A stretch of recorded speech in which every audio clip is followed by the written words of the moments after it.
Okay, and here we go. Hooked on You playthrough featuring Lino wanting to date Spirit. You guys ready? Let's go. Oh, welcome to your dream vacation. Before we get started, what shall we call you? We are all car K-pop, okay? It's not just me. We're just gonna be car K-pop because it's all of our decisions together. Mart with an apostrophe. Okay. Sure. Let me know if you guys want volume up or I need to get rid of idle real quick. Hold on. There we go. Let me move the chat again. Actually, the chat might be fine there. If I need to adjust anything, let me know. Laura's got all the new comebacks for this week. Ooh, we're gonna be doing that Sunday.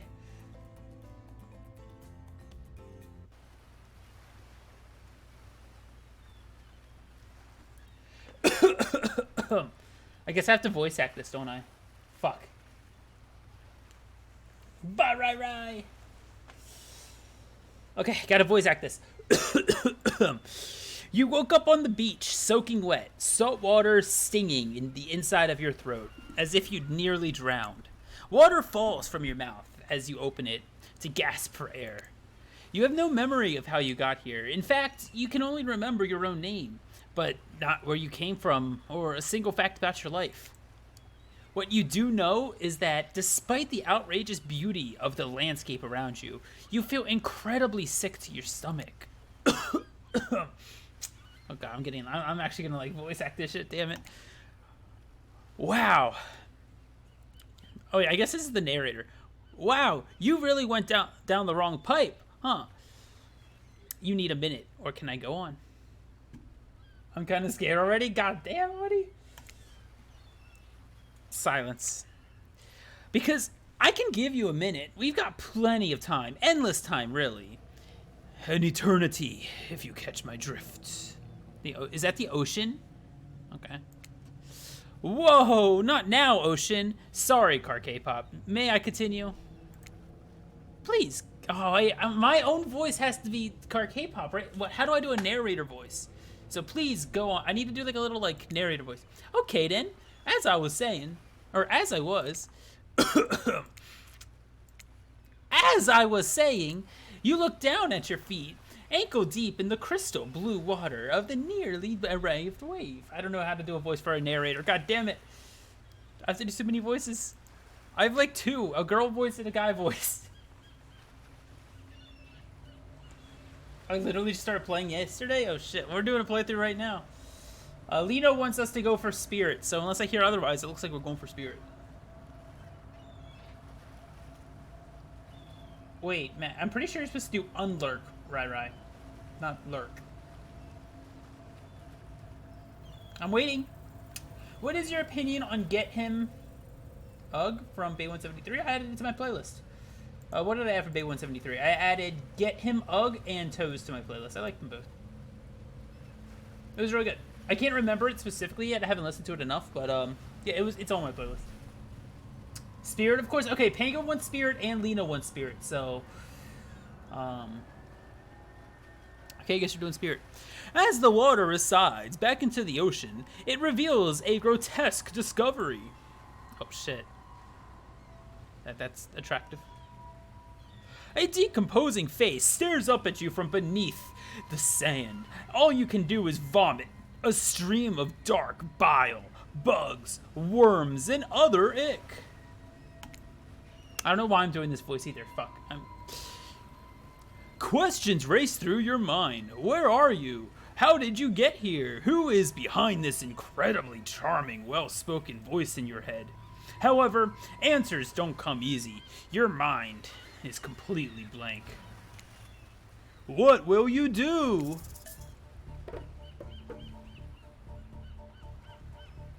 Oh wait, we saw the face in the sand. Okay, what do we do? Run, close your eyes. Okay. I guess run would be like, I'm not gonna fucking, look, closing your eyes doesn't do shit. And digging, I'm not touching that. I'm gonna run.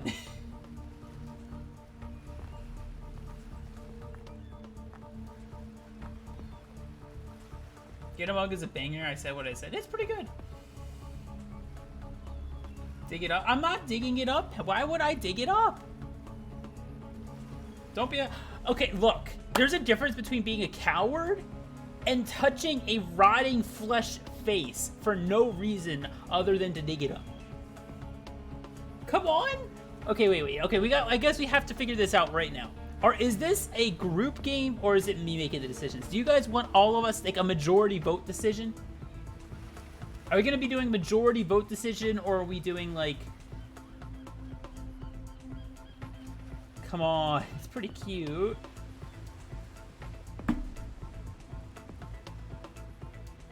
Guys, are we doing majority vote or what? I need to know. I'll just do what you guys say. Fine. I'll listen to you guys if you want. Yosip, hello. I got the Discord notif late. Wow, Discord. Majority vote. Okay, we're digging it up. You brush the sand away from the half-buried human head embedded in the ground before you. There is nobody, just his head. As you pick it up, flakes of skin fall to the ground. The jaw falls open, revealing a gold coin sitting on the rotting tongue of his poor dead soul. Getting your hands dirty, I see. I like that. You're the take charge type.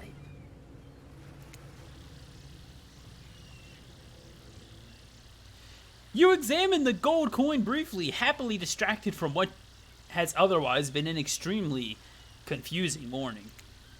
The sun beats down on you, drying your clothes. You check your pockets, but they're empty. Plenty of room for a gold coin, you suppose. And so, you deposit it. Why, that's a nice coin you've got there. What if you were to spend it right now? Did we spend it? Damn, I only just got the notification. Well, lucky for you, we literally just started. Why not? What you guys think? Give me your answers. Why not or no thanks? Are we saving?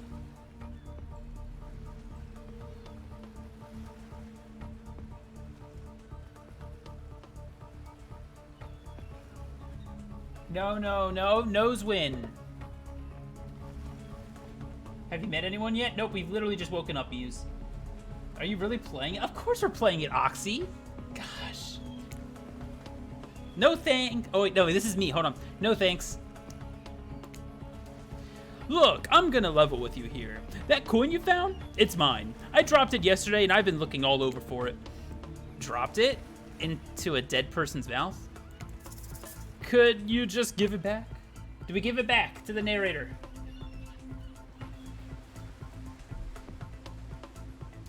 Who's voice acting the others? I don't have anyone to voice act the others. It's all me. I gotta be like, you know, hi, I'm the spirit. No, never, no. Okay, we're not giving it back. No. Psh, be that way then. Your mind doesn't have a chance to linger any longer on the current situation as you feel something soft bump into your foot. Oh my god. When you look down, you find a volleyball sitting in the sand right next to you.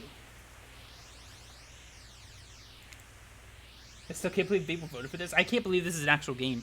You stare down, frozen. A voice calls out behind you. Wait, Hunter, what?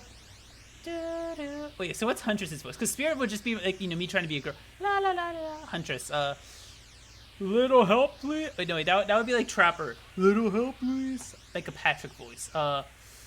What's a Huntress voice? Fuck.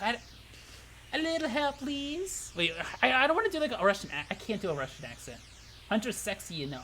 How do I do a sexy voice? I can do like, hello.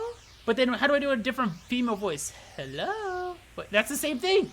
Hello. Hello. Hello. Hello.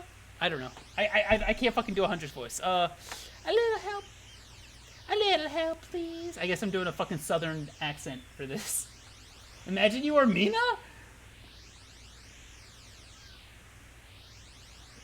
Someone joined Discord and voice Huntress.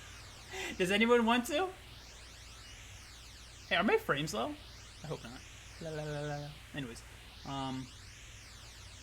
did anyone get the Castaway? I did get the Castaway reference, Matt. A little help, please. I'll be like that. You turn around, and when you see what's waiting for you, your jaw just about hits the ground. Mommy Huntress, everyone. It's Mommy Huntress. Oh shit, it's Daddy Wraith. It's Lino's spirit. I don't know what. I don't know what to call Trapper and Spirit. Respectfully, Awooga.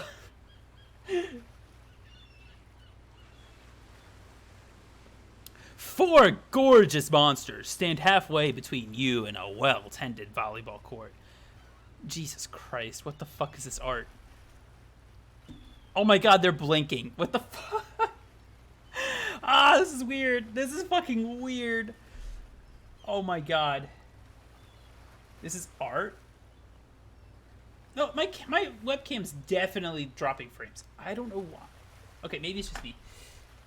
We're going for the ghost girl, right? Tabi, Lino, and Kia all want the ghost girl. Okay. Each of them oozes with undead energy, a magical aura reaching out and penetrating you via your eyes. Your heart begins to race. Curiosity, fear, desire. You can't help but stare at these casually dressed, let's call them killers, I don't know. Not to be judgmental, but that's just the energy they put out there. So many competing feelings rush through your mind at once that you are completely paralyzed. Hello? There are weird days, and then there's this. All you can do is look down at the bell and back up at the monstrous lineup of, well, literal monsters. Sexy ass monsters. What the fuck is this?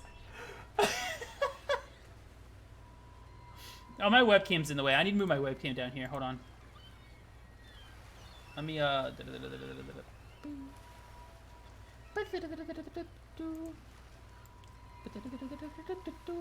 we'll put my webcam down here. There we go. Now you can see Mama Huntress. Interesting choice of words. Yes, very. What do you do? Guys, okay, we got the volleyball. Do we toss it back, kick it, say no thanks, or we just say nothing, do nothing? Personally, my vote is say nothing, do nothing. I say this. What do you guys say? Matt, lucky for you, we are not doing tax today. Special streams never require tax. So I'll save it. Oh, and cheers, Alexander.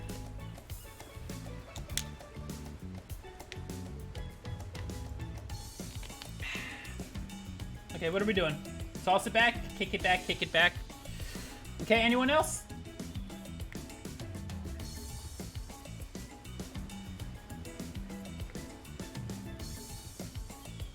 Kick it? Okay, kick it wins. Are these DBD characters? Yes. They're DBD killers.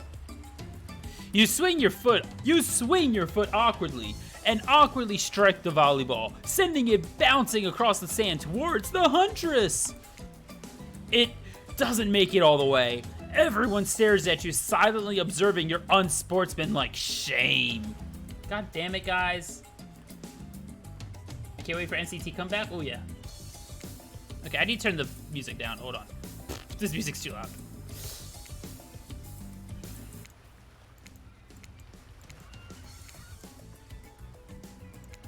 There we go. They must be wondering, have you ever seen a volleyball before? That's surely what I'm wondering right now. It's not a soccer ball. What a dork. You feel so awkward that you can barely see straight, but through the haze of your embarrassment, you catch the Wraith looking at you from the corner of your eye. Huntress jogs the rest of the way to grab the volleyball, and they all turn and head back to the court. Alone again, you look across the beach at these strange residents who casually bat a volleyball back and forth, happily ignoring your intrusion onto their private beach. Should you be frightened, worried, excited? I did refer to them as killers, not to give too much away. But at the same time, damn, they are very appealing in their own way, and nobody so much as lifted a blood-soaked finger in your direction. Don't be scared, Kpop. You were made for this. I'm doing like a deep, scary voice for the ocean. I don't know why. Well, geez, if the spooky ocean... Okay, I did the right voice for the ocean. If the spooky ocean voice is not to be scared, I'm sure it'll all work out. With no good reason not to, you decide to head over to see what happens next. It seems like you've derailed the volleyball game just by showing up. You derailed our volleyball game just by showing up, nitwit. And I guess you're also a nitwit. Look, it's best to just go with what the trapper says when he says it. That's a policy I hold for pretty much anyone who seems to have a fresh blood on their hands. Oh, he does have fresh blood on his hands. Hell yeah. Spicy, hello, hello. Hey, don't worry about it. It's all just a game. Existence, that is. Besides... How the fuck do I do a voice? I can only do one female voice. I can just do a high-pitched hello. What the fuck do I do for Huntress? Do I give her like a deep voice then? This is why I'm not a voice actor, okay? Besides. No, wait, okay, wait. So Spirit could be besides. Okay, Spirit has to be like a besides, and then Huntress could be just be like, I can't do shit. Go as deep as you can. Besides, you seem to have a lot. You seem to have a more interesting than a silly game. Huntress deep voice? Russian? I can't do a Russian accent. I will literally look such a bad person trying to do a Russian accent. I'll just do a deep voice like Tabby says for Huntress. What's your deal? What brings you here? Alright. You mean they're here to do more than distract from my total domination? That was Wraith. That sigh means he is done with the game too. Either that or he saw a butterfly or something. Look, I don't care what this slack-jawed moron is here. I just want to know, can I kill them or not?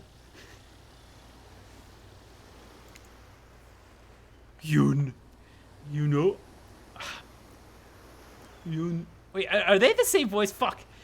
You know I can't. You know you can't. At least not yet. Oh yeah, not yet. Hey, Kpop, you might want to, say something? Actually, never mind. There'll be plenty of time for that soon enough. Right now, this group has some questions for you. Be warned, answer quickly and answer well. Okay, if this is timed, guys, I just gotta go off what I think. Because I don't want to be late. So, you guys have to type fast. Regular female? What's a regular female voice? Hello. Hello. Hello. Hello. Hey. Hello. Hello. Hello. Hello. Hello. Hello. Okay, like that. Hello, I'm Huntress. Hello, I'm Spirit. Okay, there we go. Hello, I'm Huntress. Hello, I'm Spirit. Okay, there we go. I got it. He sounds crazy. I'm trying, Lino, okay? Gosh. Here we go, I gotta answer quickly, I think. This is a timed quiz, and it will be very important later. Okay, shit. Okay, I just gotta answer them, guys. This is my time to shine. Is there a specific way you guys want me to answer these, like, confidently? You know what, fuck it. Or not important in any way whatsoever. Probably that one. I can't remember. How attractive would you say you are? Oh shit.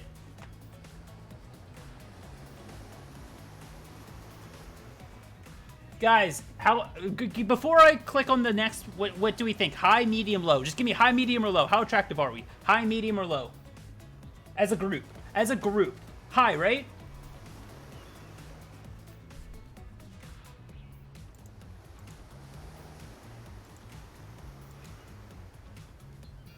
High? Okay, we're gonna go with high.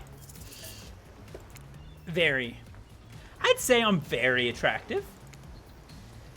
That's what you think very attractive is? That's what you think very attractive is? Compared to this? Trapper flexes his muscles and his muscles are so tight you can practically see the blood running through his veins. If you could, what's a Wraith voice? If you could have any superpower, what would it be? Guys, hit me with superpowers. What's the first superpower pops in your head? If none of them are there, I'm picking. The Trapper is horny as fuck. Probably. Teleport, says Kia? Invisibility? Teleport? Says Kia twice. Teleport? Teleporting? You guys just want the fucking spirit. You guys just want the spirit. You're doing this to pick the spirit. It's okay. Oh, well, none of that's there, so invisibility. Invisibility? Same. Although, sometimes I think I really already am. What was your best subject in school?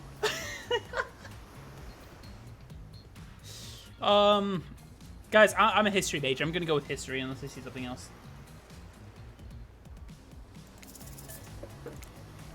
History? Oh, history? Nice! It's important to know where you came from before so that we are not doomed to repeat humanity's mistakes. I mean, we will anyways, but still. What's your What's your favorite animal? dog? You'd look absolutely adorable in a little puppy mask. What's your favorite color? The fuck are these questions? Is this game for children? The fuck are these questions? Bro, this game's not for children.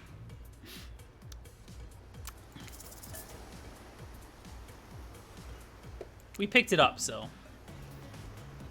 Nobody would expect me to pick this, right? So I'm gonna say 3-day-old corpse. That's a pretty edgy answer, right? I'm pretty dangerous. I talk about corpses, no biggie. That's only because you guys made me pick it up, or I wouldn't have picked that.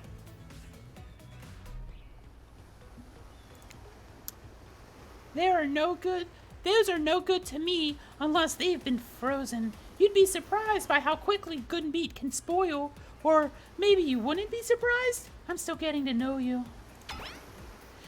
What's your dream job? What's your dream job, guys? I'll pick the closest thing to what the majority of you say. Hit me with it.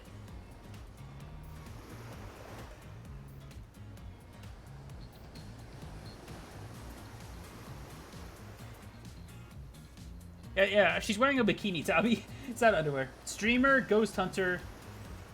Okay. Streamer or ghost hunter, I'll pick if it's there. Astronaut, nightclub promoter, not working at all.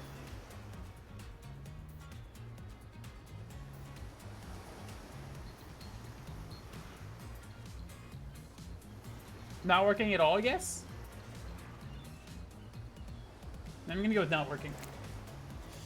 Because, I mean, we're not working, we're on a beach.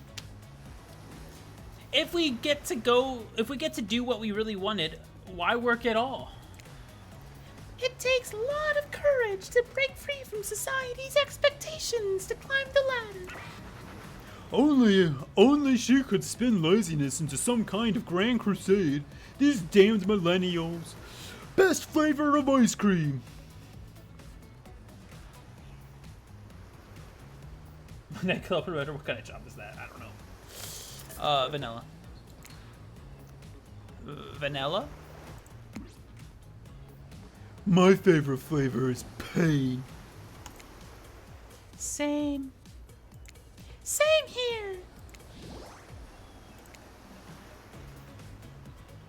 Mine is vanilla, swirled with pain. I swear, I've done 5 different voices for Wraith.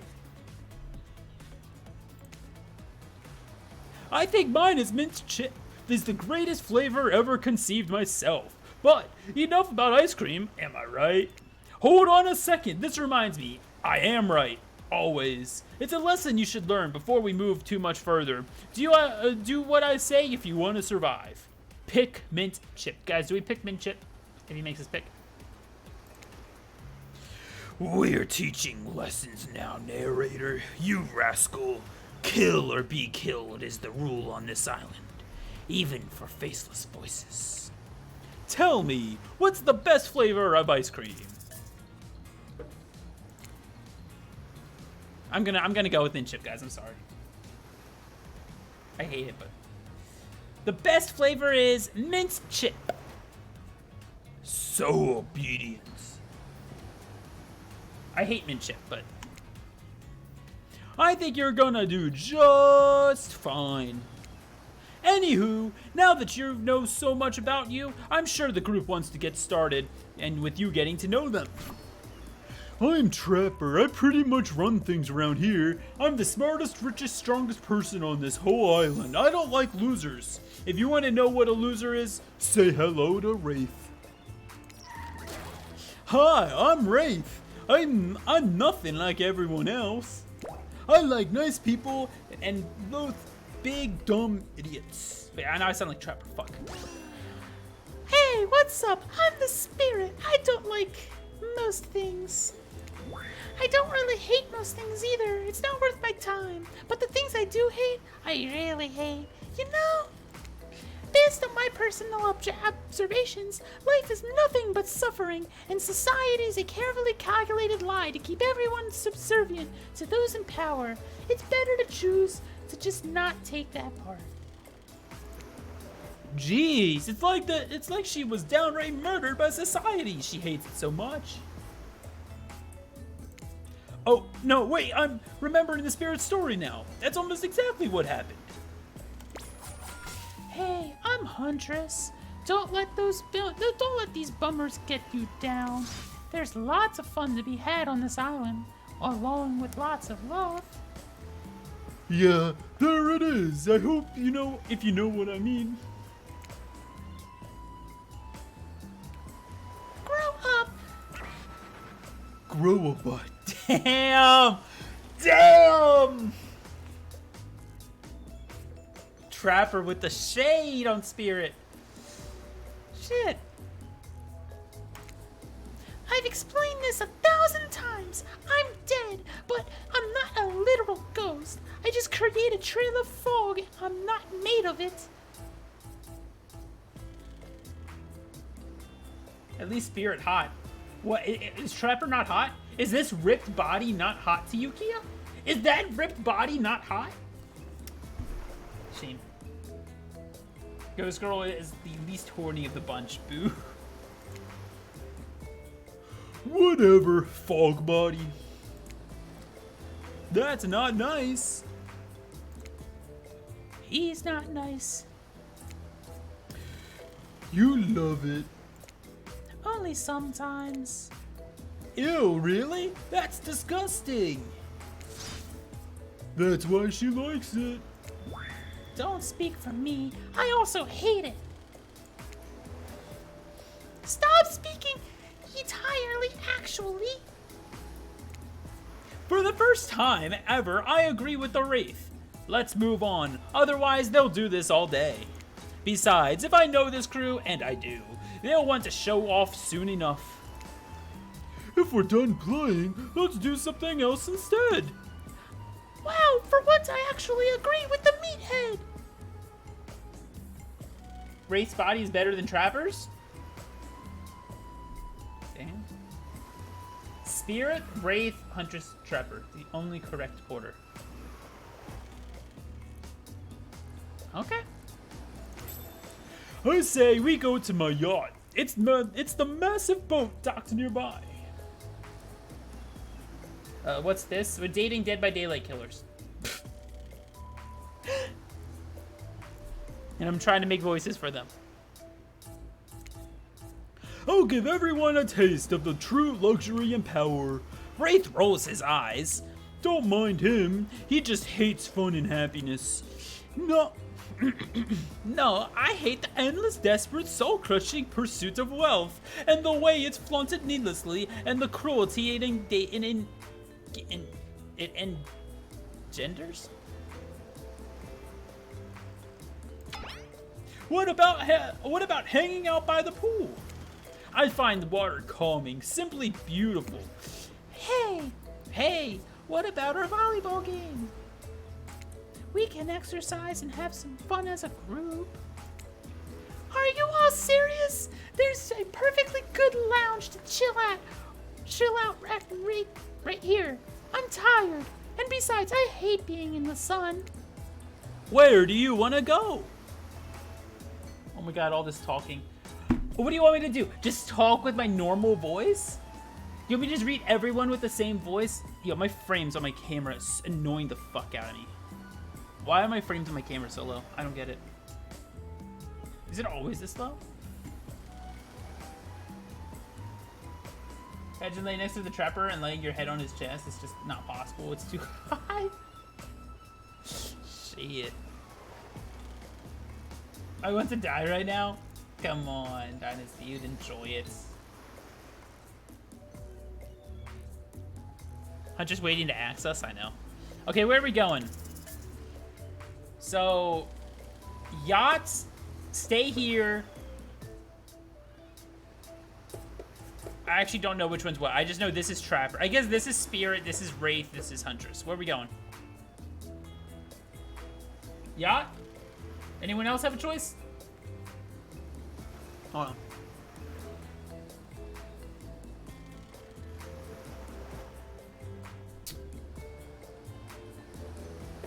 Okay, you will do yacht first. Matt, we want Ghost Girl, but you get to try all of them. How about the yacht? Perfect. You obviously have a modicum of taste and good judgment. At least I hope you do. Guess we'll find out. Worst case, we'll find out how strong your bones are, how heavy you are to pick up and throw, and how fast your lifeless body sinks. Should be a pretty chill day regardless. Wait, I have to voice Claudette? Fuck! I thought I had to voice like 6 people. Shit, Hold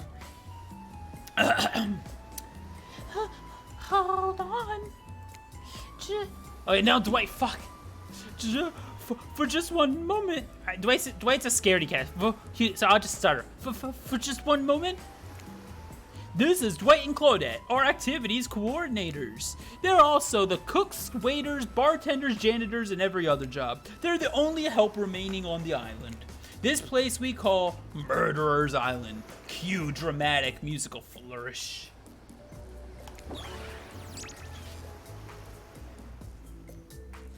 None of the others survived.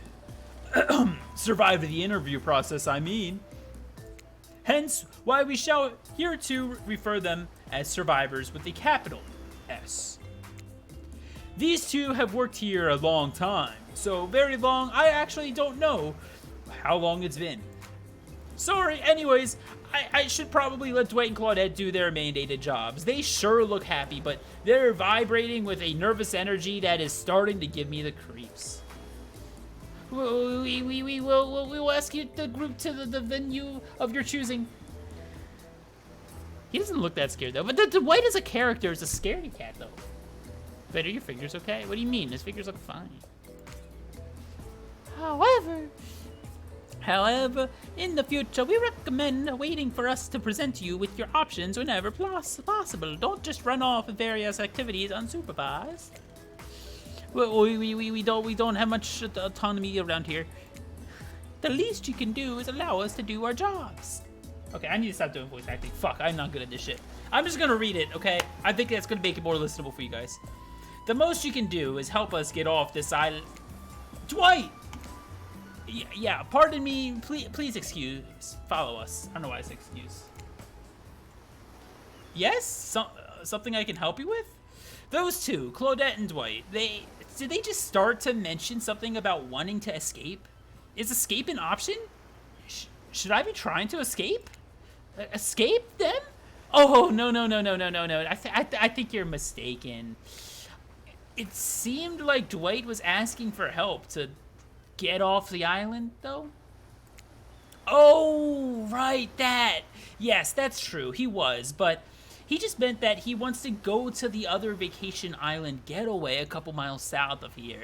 It has a much fancier accommodations than this island. It's one of those big corporate outfits, quite exclusive, where all the famous celebrities hang out. Very luxurious. Doesn't quite have the charm that this island has, though. Just trust me, you wouldn't want to go there with all the money that comes with a lot of the restrictions. This is where you belong. Now, go, off you go. It's time to get on for an activity. On this island, your decisions matter. Mostly when I agree with them. Not like that other island. So, what'll it be? Should we change our decision, guys? Where are we going? Guys, 1, 2, 3, 4. Type in chat. 1, 2, 3, 4. Where are we going? 1, 2, 3, or 4. Numbers, Kia. Numbers, Kia. Kia, you're the one that said go to the yacht. I don't know what you're talking about. We want Ghost Girl. We want Ghost Girl. Well, then pick right, guys.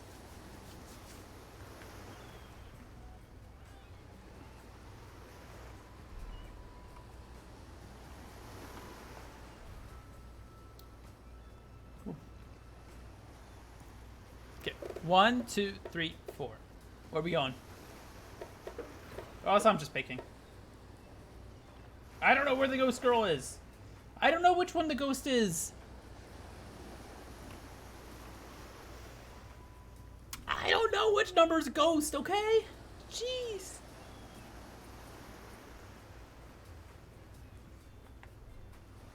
Okay, we're just gonna go to 4.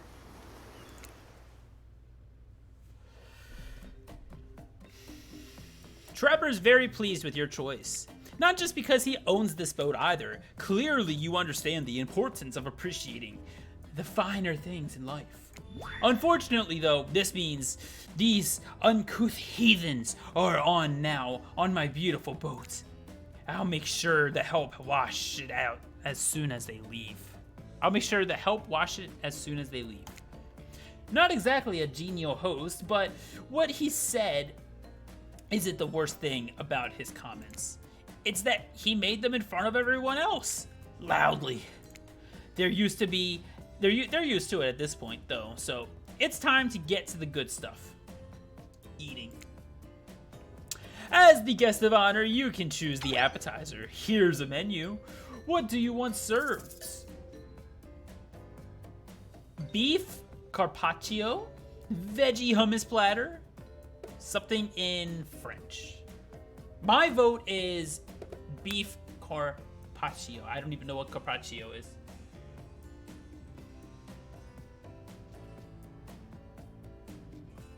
Tabi wants the French. Kia's with me on beef, though. Anyone else want to get their input in?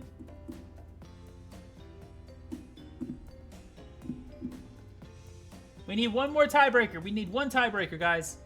4 or 2. Who wants to break the tie?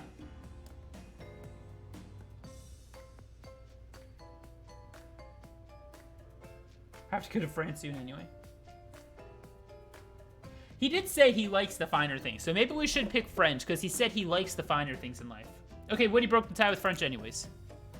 I'll take, well, I don't know how to say it, but whatever this is, I think it's in French. You point to the most foreign-sounding item on the menu. I don't know what it is, but I'm here, so why not try something new? In fact, we'll take 2. Honestly, I have no idea what I just ordered. I'm just trying to vibe and roll with the punches. I get it. I don't exactly like it, but I do dig it. Do the unexpected thing. Don't play their game. Oh, you dig it, do you? Well, I hope you really vibe with no substitutions, which is what carkpop just pointed at. Shit. Guys, you guys with the picking French just pointed at no substitutions. At least you knew it was French. Don't worry though, I prepared for this possibility. Dwayne, Cloris, bring out the pigs in a blanket for these simpletons. He definitely knows their real names are Dwayne and Claudette. The survivors arrive with trays of food as everyone stands around and makes conversation. Enjoy? Please, for our sake. They catch Trapper glaring at them for daring to speak directly to you, but Dwight pushes on anyways. Can we get you anything else? I think we get rid of them. I don't think the killers like... We don't want to be nice to Dwight and Claudette, right?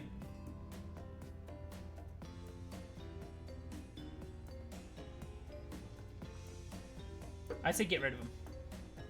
Because the killers don't want us to be nice to Dwight and Claudette, right? Yeah, get rid of them.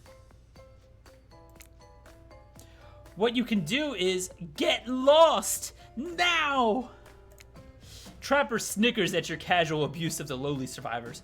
I guess when you've had a bunch of giant meat hooks shoved through your skin, you form a special kind of relationship with pain. Dwight wipes away a tear. He should have known better than to talk to the likes of you. Now that the help is gone, the killers, killers is a bit harsh. They haven't killed anyone. Today, anyhow. Should we just call them suitors or something? I don't know. That lacks a bit of a punch. I'm sticking with killers. The killers have begun to hover around you. They each seem to be waiting for a moment alone with you. Ooh. Except Wraith. He seems to be studying in the corner of the room, definitely avoiding any engagement with you at all costs. Who will you allow to steal you away for a quick second? Guys, who do we choose? Who do we choose? You want Spirit, don't you?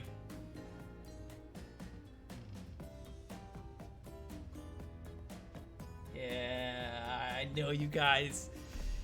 Ah! Okay, you got at least two of you pick Spirit, so okay, Spirit, fine. You look between Huntress and Trapper and catch Spirit's eye. She's glowering at you. Once she has seen you, she locks on and floats over without looking away once. Tell me the truth, and I'll know if you're lying. You only chose this yacht so you could get a better look at it. Because you're already planning how to sabotage it! Right? Right? Trust me, just go with it. Guys, do we go with it?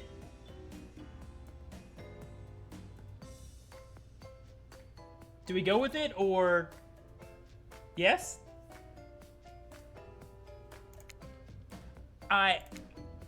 Oh, we don't get to choose, okay.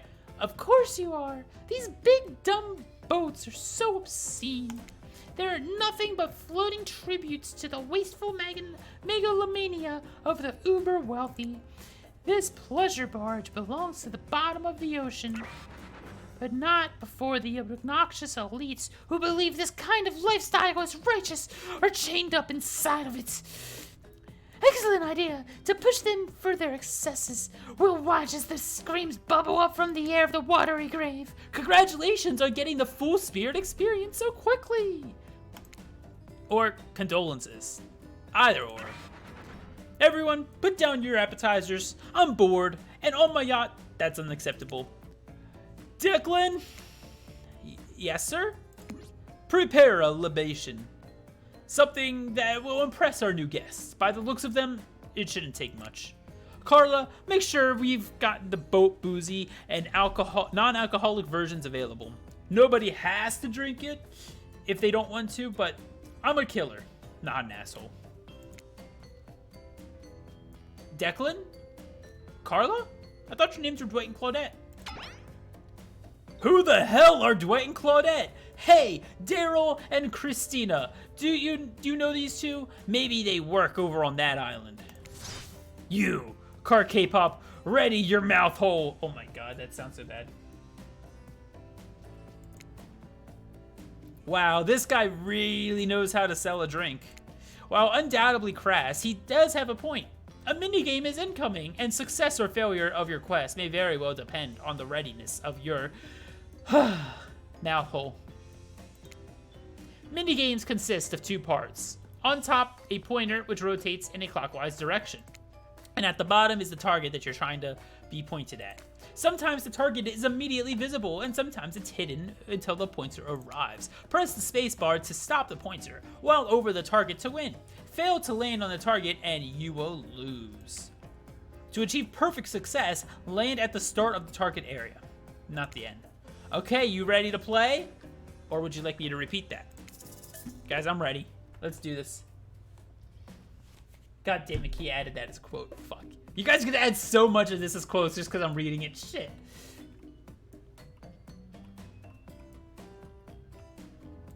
Ready. Let's go. Away we go. The party never stops. Shots, shots, shots, shots, shots, shots. Everybody. Okay. Perfect.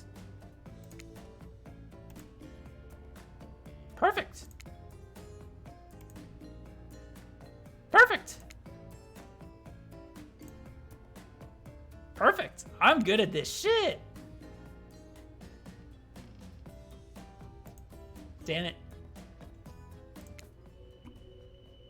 This whole amnesiac thing is already a lot to take in without also pouring a bunch of drinks on top of it, so it's not unexpected that you didn't perform perfectly. Lucky for you, my desire for perfection is only matched by my enjoyment in watching losers fail publicly. But don't expect luck to get you through this forever. Overwhelmed by the afternoon's activity, you feel yourself spinning out of control. What was it, the drinks? The pressure to perform? The rocking of the ship? Smartly, you pound a pitcher of water before everything goes dark around you. And it turns out a quick nap was just what you needed. Hold on.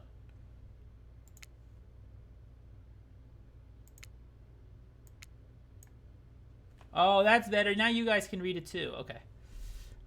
And let me let's turn the text speed all the way up.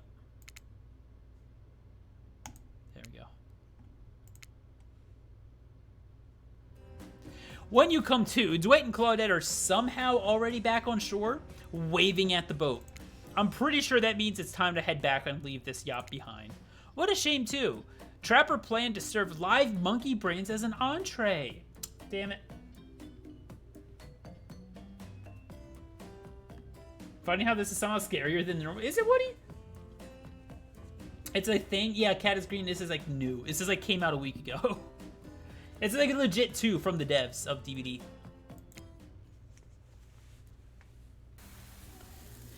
Seems like the next activity is meal time? How quaint. You were expecting what? Capture the flag? Do you know how complicated it is to run a game like that? Much more so than sitting and talking. You arrive at a cookout area to find an assortment of picnic tables scattered around. What were you expecting? Some kind of grand hall with a huge banquet table? Nah, this ain't some prestigious fantasy epic like you'd find on cable. Dwight and Claudette usher you to your seat, but there's very limited seating directly around you. And, oh, great. Terrific. It seems that everyone wants to sit next to you. Even better is that they don't want to sit next to certain other people either. To start, no one wants to sit next to the Trapper. Meanwhile, he refuses to sit next to Wraith or Trickster. Wait, Trickster's there? Hey, Trickster's here, guys!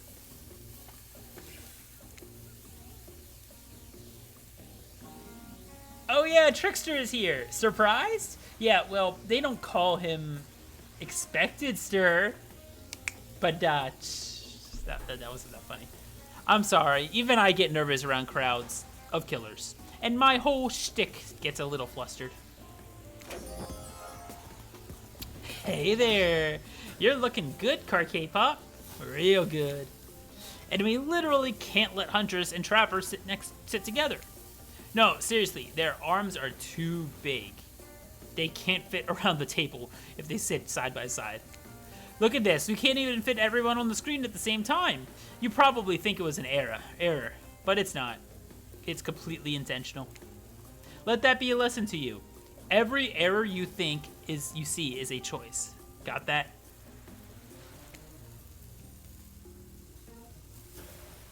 Okay, Dwight and Claudette are directing traffic. You sit on one side, the rest of them will sit opposite of you. Hunters and trappers sit at the ends with the enormous sexy arms. Now that everyone is seated, we can begin dinner.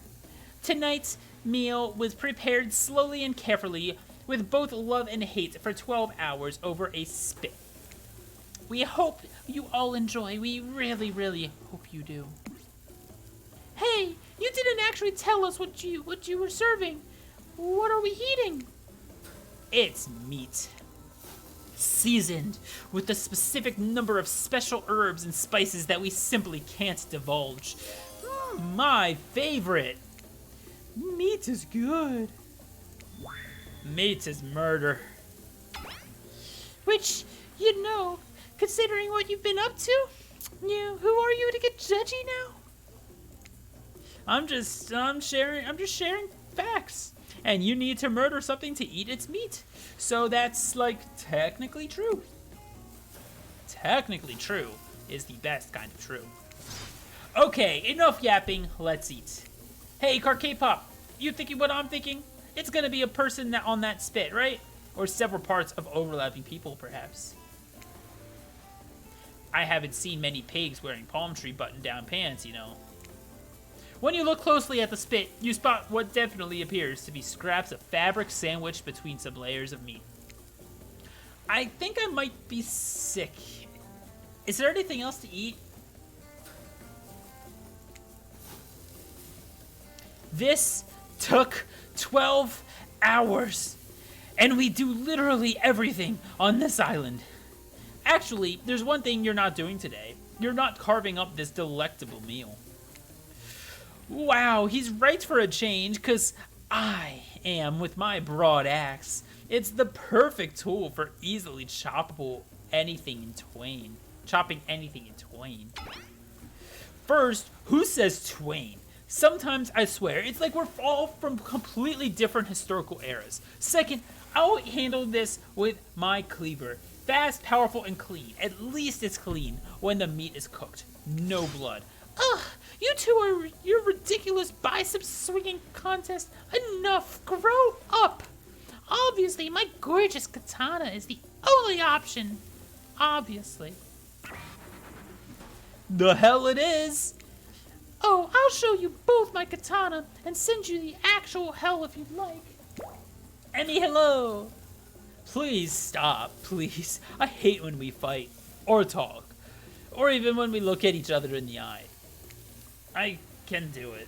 I have the skull of Razarov. Great.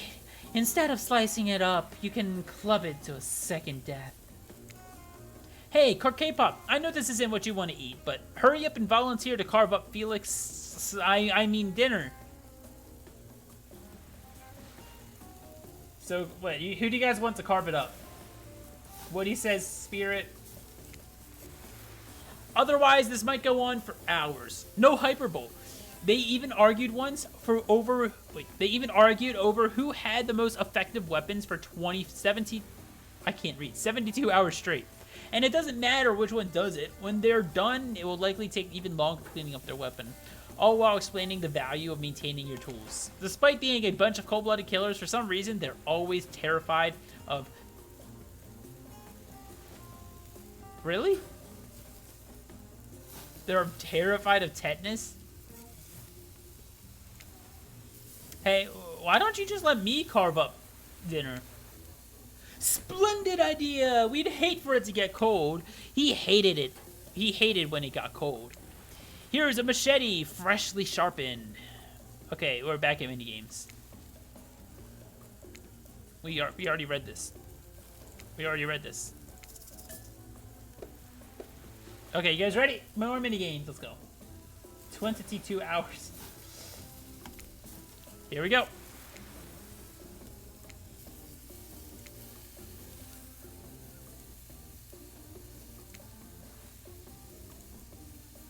I thought I missed that first one. I freaked out for a sec.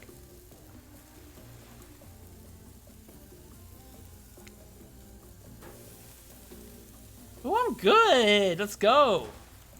Oh, let's go. Flawless. That was possibly the sexiest thing I've ever seen that didn't involve dismemberment. Maybe we should skip dinner.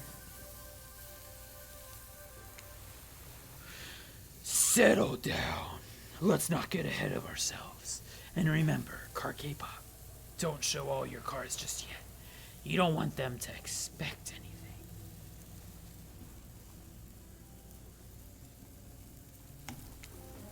Dinner is finally served, for real. The sounds, especially coming from the masked killers while they eat, which involves lifting their mask and shoving food up behind them, are nasty. Spirit, meanwhile, doesn't even eat. She's the only one who seems to really be embracing the being dead mantra. They're all dead, right? It's obviously as hell. I mean, come on. We're still trying to be mysterious here. You think mystery comes as easily? Claudette and Dwight aren't the only ones who've been working their asses off to make this night perfect. Well, at least they're lifting other masks. This is only 99% as disgusting as it could be if they just tried to smash stuff through there. Spirit, why aren't you hungry? The two best things about being dead is not having to eat. That's the only thing? Think about it, carkpop. Number 2 is no number 2. One less thing to think about in the afterlife. Lovely. Even if I wanted to eat, I have no idea what would actually follow. You might have noticed, but I'm mostly just a bunch of dismembered body parts floating in a spectral form. Do you see how deep this cut in my abdomen is? I don't even think my digestive tract connects anymore. Between the food and behavior of the group, this might be the worst meal in history. But even worse is they're staring at you. You're not eating. They don't like that. I think they want an explanation why. What do you want to tell them?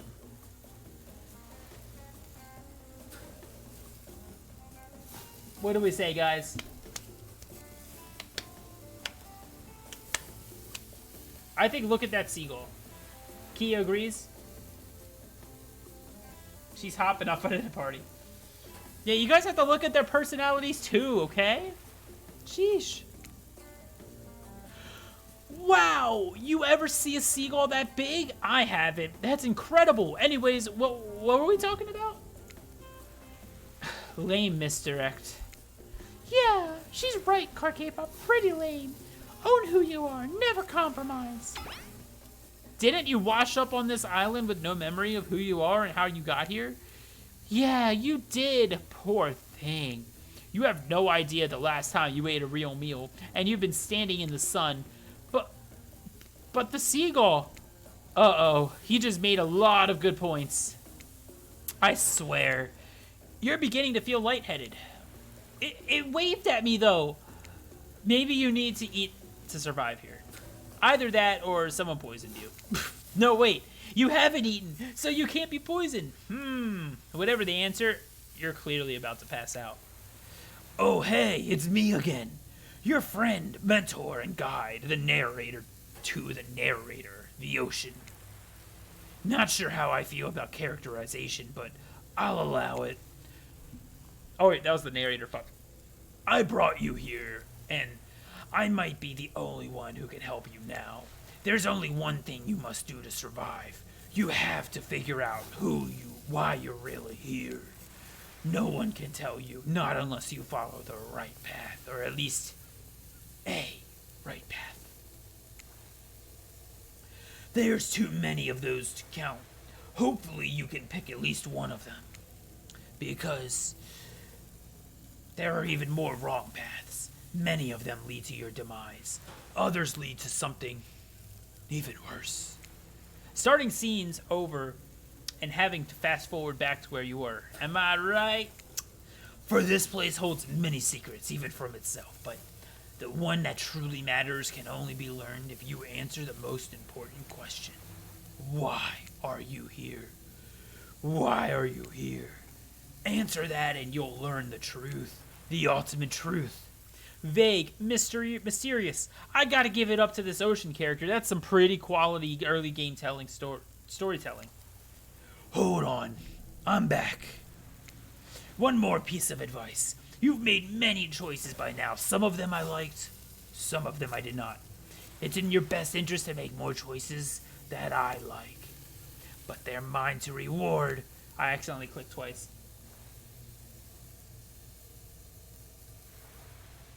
Can you die in this? I think you can, yeah.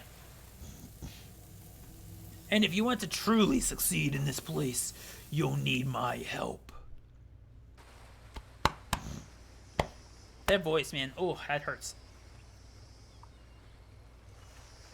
You wake up to find the trapper holding your limp body gingerly and pouring cool water into your mouth. You had me worried there, passing out like that. I thought you maybe died. That would have been terrible. Nobody dies on this island without me killing them. You hear that? Nobody. Thanks, I guess. Don't mention it. I mean that. Don't mention it. Someone might think I care for you, and that can't happen. I've got a reputation to uphold. I'm starting to understand, I think. When you went down, it looked like you hit your head on the edge of the table. If it were me, that table would have been one to crack open. I'm pretty sure it really hurt you, though. So, I figured a little ocean air might help wake you up, and I brought you down by the water. That's really thoughtful of you, Trapper. What? A magnificently muscular, wealthy, artistically gifted Adonis can't also be thoughtful? I don't answer, because it's obvious. Adonis was a pussy, killed by a boar. Get out of here with that garbage. I do find myself in an unusual position, though. Despite the overwhelming probability that I'll eventually find myself standing over your lifeless corpse, I don't want you to be dead just yet. So, I'm here to talk to you, like a regular human person. And right now, I'm worried that I might be coming off a bit too forceful. I know my mere presence can be intimidating, but I don't want you to get the wrong impression about me, or how I feel. So I'll just put it out there. I might possibly like you. I can't say that about everyone or really anyone else on this island. There's something different about you. You're not like the others. Henceforth, I think it's time I shared something with you that I haven't shared with anyone in a long time. It's a big part of who I am, and I think you're ready for it. You watch as the trapper reaches into his singlet and pulls out some sort of rolled up scroll of paper. He grasps it firmly in his hand. It's one of my sketches. I don't know if you know this, but I love to draw. The arts have always been a passion of mine. Would you like to see it? Yes, right? We say yes, right? He's opening up to us. It would be, we don't want to die. If we say no, we could die. I think we go with yes. Yes, I'd love to. I'm so excited. You're ready to share this with me. Trapper does not unroll the paper and show it to you. He simply stares at you and watches your smile soften and fade. And the longer he stares at you, the closer he seems to get. Why does it automatically double click? Thanks, I hope? Trapper looks at you, piercing look even through his mask. He smirks, but it's not clear why, and then he turns and leaves. Just as things are heating up, you hear a flurry of footsteps behind you, and you spin around quickly, ready to fend off whatever the new dangers popped up on this strange island, only to find it's Dwayne and Claudette sprinting across the beach, clipboards in hand, which they're waving in the air above their heads. It's important that we stick to the itinerary, Matt, and attend each event as scheduled. Playing sick for cute flirt points was not part of this evening's activities. That's strictly slotted in for after campfire story time, and this rate will be late. Playing sick? No, I want no time for excuses. Well, there is, but that's scheduled for after what comes after the flirting. Go, go, go! We're doing well, guys. Once everyone is gathered at the fire pit, Dwight and Claudette quickly make an announcement. We're not going to blame anyone in particular, but someone, and we're not going to say who, so don't worry, you, hasn't been sticking to the schedule. That means that we're behind on time for these evening's activities, and we'll only have enough time for one person to share a special spooky nighttime story. Just one story? But story time is my favorite activity. This is narrative-heavy experience. You're telling us that only one person gets to share? How will we decide who? Oh, great. We have to decide as a group? That never goes well. Whoever did this, step up now. I swear I won't be angry. I'll merely chop your head off, clean off. No fuss, no muss. Voice trembling, you realize this is probably it for you, but you embrace your fate. Sorry, everyone. I think you're talking about me. To be honest, I still don't understand how this whole schedule thing works. I guess I lost track of time while I was passed out. Been there before, even though it's taking some pressure off of me, which is an absolute dream come true. Is it really fair to pick on the newbie? Seriously, has anything ever happened on schedule, even once? Damn it, Donald! If you try to flex that authority gimmick one more time, so help me, I'll snap your head clean off so quick, and then I'll drown you in this blood, Cynthia. Fuss and muss are back on. You two I love to hack, slash, and slice. We all know you love to kill. It's almost all you talk about. Nobody named any names. Who even knows any names? Not us. I renounce my name. Who's Donald? Who's Dwight? Who even knows names anymore? Call me nobody. But we still gotta get. They changed his name to nobody. We still gotta get to the story time. So, Kpop, who do you think should go? Ah, damn it, that's a name. Please pick somebody quickly so this tropical vacation doesn't turn into a bloodbath. Who are we picking, guys? I'm guessing you guys want Spirit. You guys want Spirit, don't you? That's my guess. You guys are thirsty as fuck. Trapper? Kia wants Trapper. Kia switched over to the Trapper side. Ooh. Yeah, Tavi's still thirsty for Spirit. Well, it's one Trapper, one Spirit. Not Spirit? Why not Spirit, man?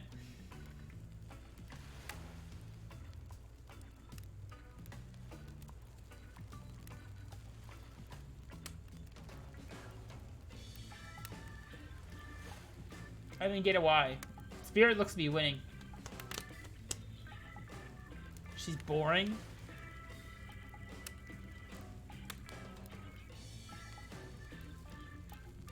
Okay, I guess we're picking Spirit then. I mean, it's 3-2, so I guess Spirit wins. I choose you, Spirit. Whoa, this entire experience is being carefully crafted to the point of an IP infringement lawsuit. Let's be careful with the catchphrases, will ya? Oh, damn, I'm sorry.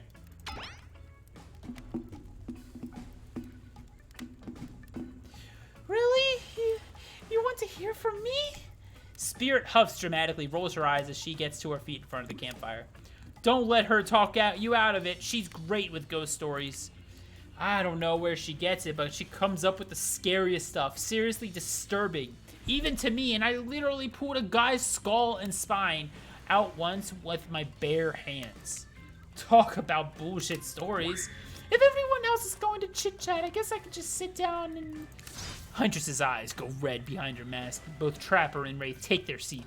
They know when it's worth fighting and when it's not. Well, I hate to break it to you, but tonight's story isn't scary. It's a romance. Too late now, though. I was selected, and now I'm gonna tell my story anyways. I call it The Prisoner's Kiss. Oh my god. You notice that Huntress and Wraith both start sharing a giant tub of popcorn. Nobody offered you popcorn. It was a dark summer night. Warm rain seeped from the sky like blood from an old wound. Detective Hata, a celebrated investigator and renowned hostage and negotiator, was called to the scene of a strange occurrence, unlike anything she had ever seen before. When she arrived, the scene was chaotic. Crowds had begun to gather. A dozen other officers were doing everything they could to keep curious onlookers away. But how could anyone resist wanting to know more? For there, in the middle of a busy market, had appeared a giant box. Strange, alien in its appearance, and massive in size. No one knew how it got there. Was it delivered? Built on site? In such a busy area, how could something like this just appear? A mystery. It was as if conjured by magic, but this was no illusion. The box was very real, and someone was trapped inside. Spirit pauses her story to look from the face to face of each audience member. She has no expression, but you feel her vibrating with energy. She's in her element. "Help me!" cried someone inside the box. It was a man, terrified, trapped, imprisoned, his voice trembling. By now, it was as if every detective in the city was there, looking at this strange structure up and down, inspecting it on every side. It didn't make sense. There were no doors, no windows, no fasteners or seams. It was completely solid and too much heavy to move by hand. Solid, that is, except for one single small slit, just enough to see the bloodshot eyes of the prisoner trapped inside. I don't know what happened. I woke up here, and here I was. I'm so scared. Please help me," cried the man, as if pleading for his life. No stranger to tense situations, Detective Hata comforted the man. She used her training to calm him and buy time for the other investigators. However, time did not bring clarity, only anxiety, as the night dragged on with no progress opening the box. And as the night grew longer, the seeping rain puddled on the ground. The man inside grew more desperate, more sad and lonely, more pathetic and in need of help. But Detective Hata was no help at all. Powerless to save him, guilt began to weigh on her like it had never had before. Don't let me die here. The man begged. Don't let me die alone. "Stay calm," instructed Detective Hata. "You're not alone. I'm here. Hell, half the town is here. We're all in this together, and we won't let this be the end of your story." Looking through the narrowest of passageways, Detective Hata watched her own reflection in the tear-filled eyes of this strange, sad prisoner. Together, they both wept in silence at a hopeless for a moment. Promise? Asked the man. Promise that I am not alone? "Yes," she promised. "I do." A simple pledge. She felt the instant connection like she had never felt before. Not to her family, not to her friends, not to any other hostages she had ever worked so hard to free before. And so, when the man's eyes closed and backed away, it didn't scare Detective Hata for she knew he would return. And he did, pressing his lips to the narrow slit in this horrible puzzle box, repeating his question again. Seemed flowering into his mouth as he asked, "Promise that I'm not alone?" "Yes," she promised, "I do." And pressing her palms against the cold outside of the box without truly knowing why, Detective Hata leaned forward and placed her own lips up to the opening, letting her breath creep into his strange structure, allowing her warm lips to fall onto this man's. It was a gentle kiss, a moment of compassion. She could feel his brief contract, the beating of her heart pulsing through every inch of her body, matched beat for beat with his soft touch. Thank you, said the man, no trace of fear thank you, said the man, no trace of fear remaining in his voice as he backed away into darkness, disappearing for a single moment of eerie calmness. "Get back!" yelled an officer, suddenly thrusting himself between Detective Hata and the box, breaking a silence that would soon be filled with a cacophony of whirring gears. wiring gears and clicking clutches, a symphony of mechanical. Jesus Christ, did Spirit go to like 5 to get her fucking doctorate in English or some shit? Jesus Christ. A symphony of mechanical activities happening all at once. Something had triggered as if an unseen lever pulled and the side of the giant box began to slit open. Detective Hutta gripped her flashlight tightly and pushed forward into the foggy interior of the giant box. Her feet splashed in the puddled rainwater, her hearing racing as she swept her light from side to side, and that's when her eyes landed on the man. Or at least landed on what should have been him. There, in the corner of the box, was a pile of pieces, like parts of a doll, almost pulled apart, or perhaps that's just how Detective Hata had to think of him in the moment to survive. A collection of segments, limbs, pieces disconnected from one another, cleanly severed and placed in a neat little pile. And atop of that pile, a head, cold, pale, eyes open, lips an icy blue. Spirit stares at the fire, her own expression lifeless, her lips blue, tears falling from her chin and soaked into the sand at her feet. You're blown away by the story, and it's safe to say you're not alone. Everyone else is looking into the fire or up at the sky, anywhere but at the Spirit. It was you who chose her, you who initiated this harrowing tale. So sad, so creepy, so sensual. She really went into great detail when it came to describing that kiss. Too much detail. And now, no one is sure how to act. Dwight and Claudette are staring daggers at you. You have to do something. This game was supposed to be a light-hearted romp. Please, I said do something. Cool story, bro. Just Cool story, bro.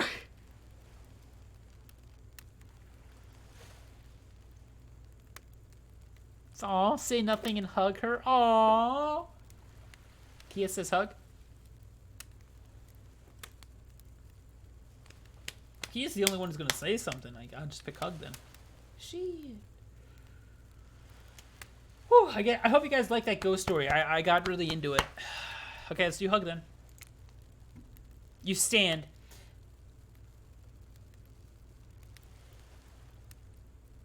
Okay, hug. She's crying. We need to hug. You stand and without saying anything, approach a Spirit, reaching her arms out for a hug. Oh shit, she's gonna fucking murder us. She's gonna fucking murder us. Hi, Lay, what's up? Her robe hovering in the air, she begins to wrap herself around you, squeeze you into her. It's kind of like being hugged back, but also like being tied up. It's certainly not what you expected. Instinctually, you pull yourself away, but it's an awkward movement and you nearly fall into the fire. Spirit says nothing and floats away without so much as a goodbye. You, meanwhile, realize everyone had just watched this truly strange interaction from the corner of their eyes. On that note, everyone decides it's time to take a break and split up for a little bit so that they can all have a moment alone before bed. Everyone leaves and you're alone by the fire. The only thing you hear is the ocean slowly lapping against the shore. This is nice. A true moment of peace and a tranquility that lasts for all 7 seconds because Trickster shows up and he's blaring his latest song. Hey, baby. You look lonely. Mind if I join you? Guys, we're about to... The Trickster called us baby. I'm flustered. I'm so flustered right now. Holy shit. He doesn't wait for an answer. I know you've been hearing from these guppies all day, but I want you to hear something from a big fish like me. Something that special those in charge of this island don't want you to hear. I am the ultimate catch on this island. The only lobster in an ocean of sardines. No one can give you what I can. You just have to find me. Come find me, baby. Trickster leaves, and you're a bit confused about what to make of this cryptic clues, but you aren't going to get any time to yourself to think about them just yet. Spirit approaches you. You know, I was watching you while I told my story. I could tell it was having an effect on you. This fog that follows me around, I could feel you breathing heavily, taking me in. You and I are both absolutely flabbergasted at that piece of information. Legit, you learn something new every day. Even when you're a god, I mean narrator. You're doing it again right now. You need to calm down. You should come and get to the hot tub with me. Dipping in hot tubs with the spirit?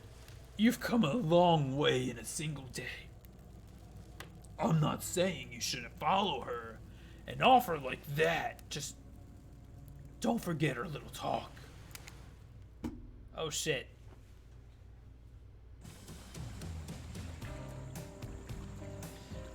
You and your storyteller friend, Paul Greer in? The ocean's sake, we're gonna fucking die.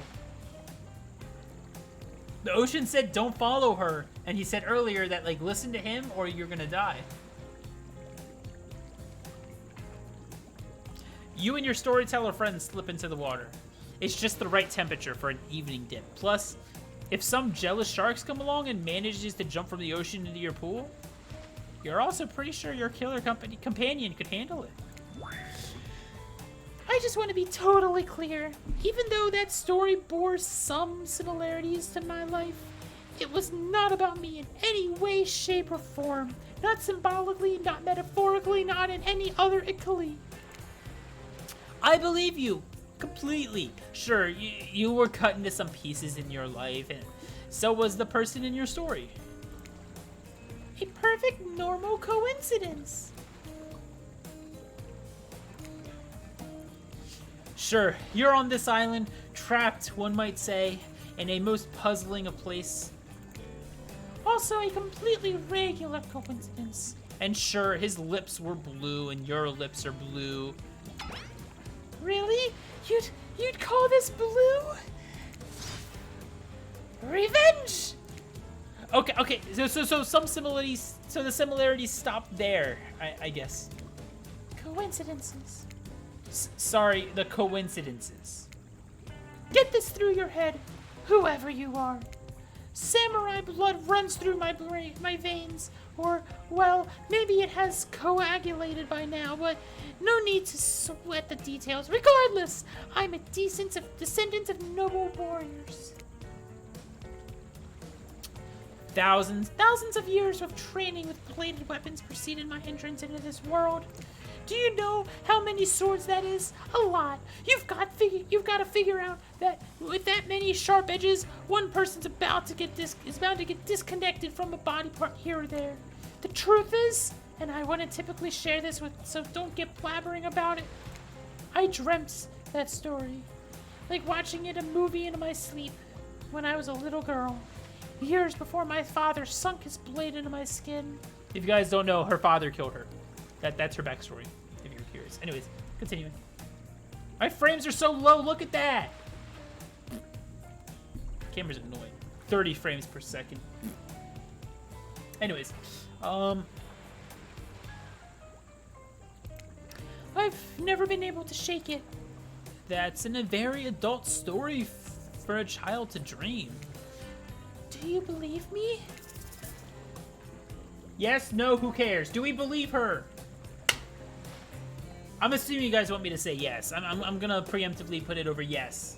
I think that's what you guys want me to say, because you guys are trying to get with this girl, so. Honey tension, hello.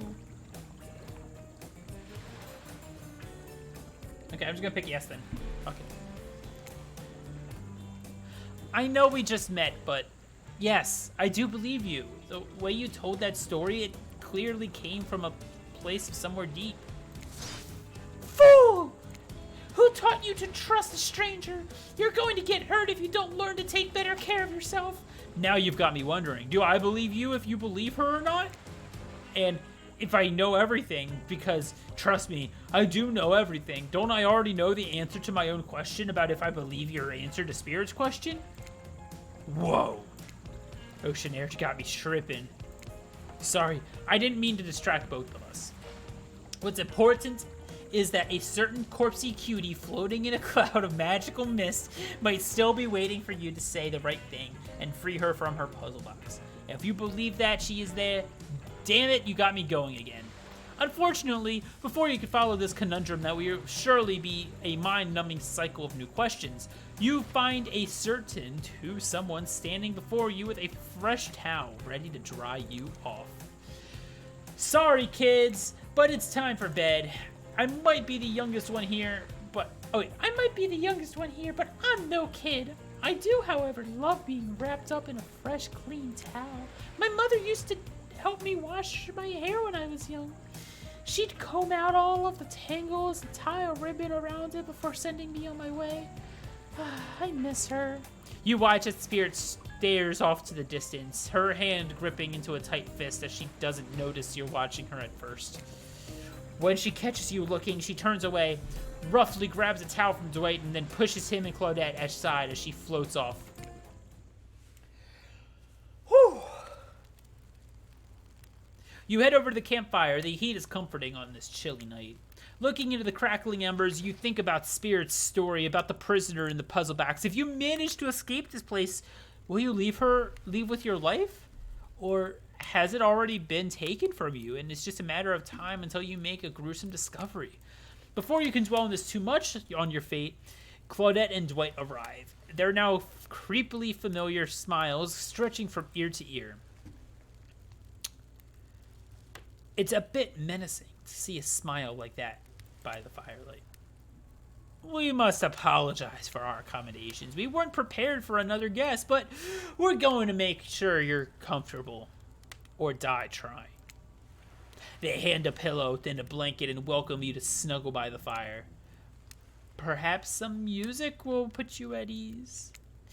Just try to keep the volume to a minimum. The other guests aren't the types you'll want to rob of their beauty sleep. Mini games consist of... Okay, we already know this. I'm ready to play. The way to get to her is by taking care of her. What, Spirit? Okay, away we go. Let's go. As you relax into the fire, the radio begins to fuzz and flicker. You examine it and decide that it might just need to adjust the dial to fix it.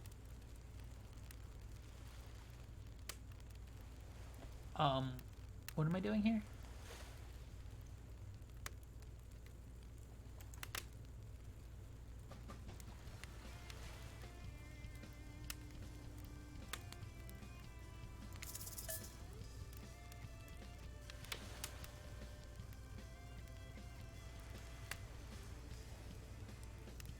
Listen more or turn it off, guys.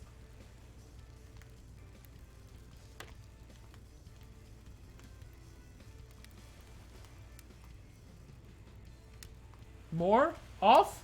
More? More wins. I guess let's try channel 100.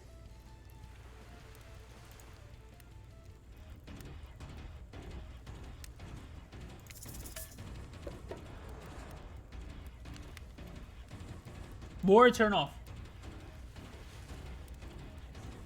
More again. I'm gonna go for 88 this time.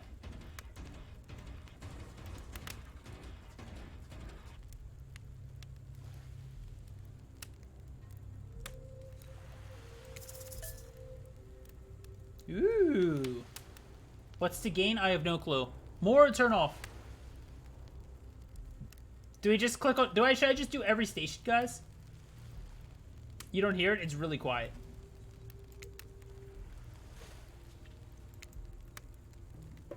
Let's just do every station. Okay, we gotta do 90.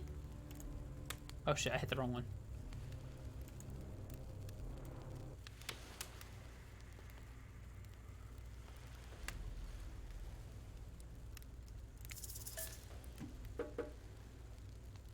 This one's super quiet too.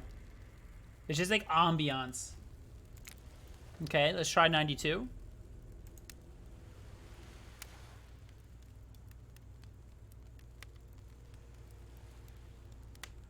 I hear nothing. 96.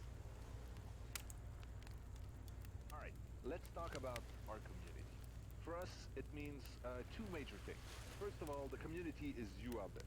It's you and everybody else either playing the game or talking about the game or creating content relating to the game or being inspired by the game to write music or to make outfits. It's everybody that's part of what makes Dead by Daylight this amazingly rich and passionate environment.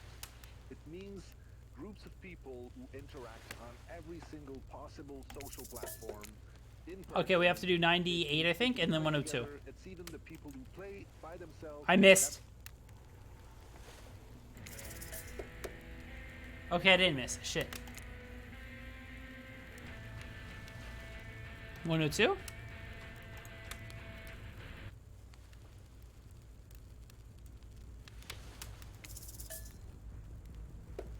Okay, I did all of them. I don't know what they do. I guess they're just little fun mini game Easter egg thing.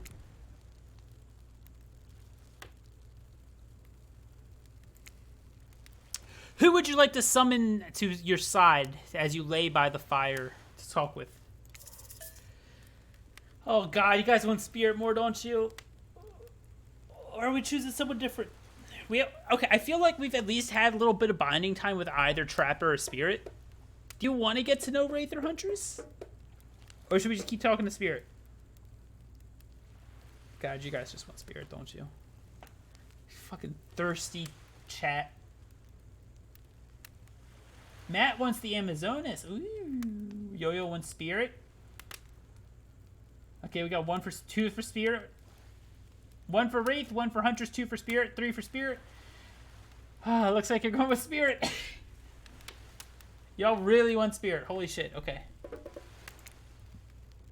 Spirit, are you around? I was wondering if I could get a little company.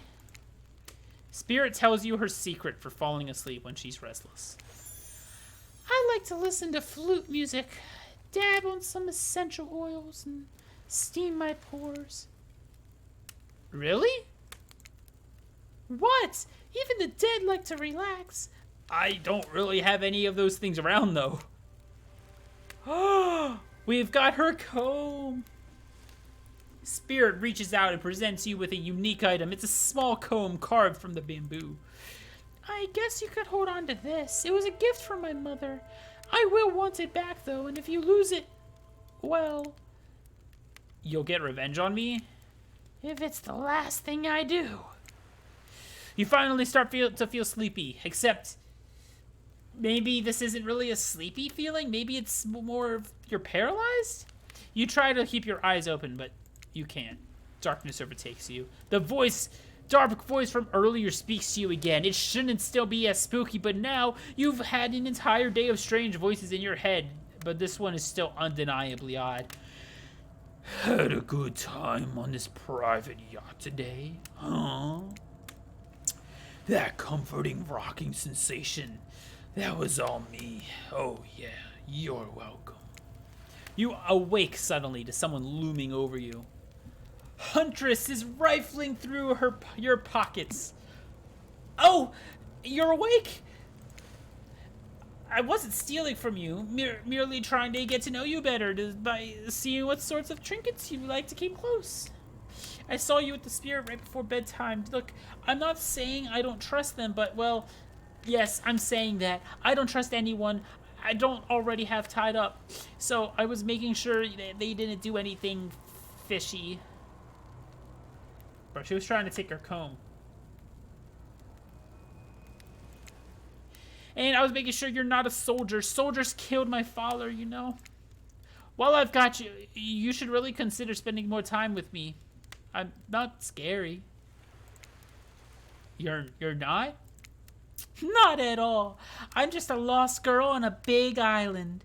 I've been watching you since you got here, you know. Not in a creepy way. Huntress pauses for a long moment. All right, in a charmingly creepy way. I've noticed how fun-loving you seem. If you spend some time with me tomorrow, maybe I'll take you to a special place I found. It's all mine. None of the other killers have been able to find me there. It's quiet and isolated.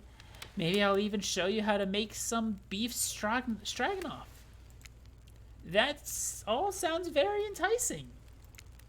I'll let you get back to bed. It's been a long day. Shh. Huntress places a gigantic hand on your forehead, and your eyes flutter closed. Finally, alone. For real this time, maybe. You drift off asleep again. Hopefully, you're not poisoned. I didn't like that she was looking through our pockets, though, guys. That's a bad thing from her. Wait a second. Where are we? This isn't... Oh, geez, it is. It's one of those reality show confessional rooms where all the contestants talk directly to the camera. Look, I don't need anyone. I've been perfectly fine on my own since my mother died. I eat an all-organic diet of raw deer, bee, bear, and human, and I'm fit as a fiddle. That being said, something about this newcomer makes me think that I might be missing out on some huge part of this thing called life. There's always time to turn things around. Like that one time I spent day and night searching for food in vain, only to return to my cabin, spent and starving, to find a family of squirrels nesting in my chimney. They were delicious. If I'm being honest, I just want to kill about every person I meet within a minute of meeting them. Even a few people I could tolerate, I want to see suffer for a long time before I kill them. But this person, for some reason, I would like them to continue living for now. One false step and... well, you know, everyone calls me Trapper for a reason, and they better call me Trapper. I swear, if I watch this later and you list me as Evan, I'm going to kill the Chiron guy. Yeah, today was fun.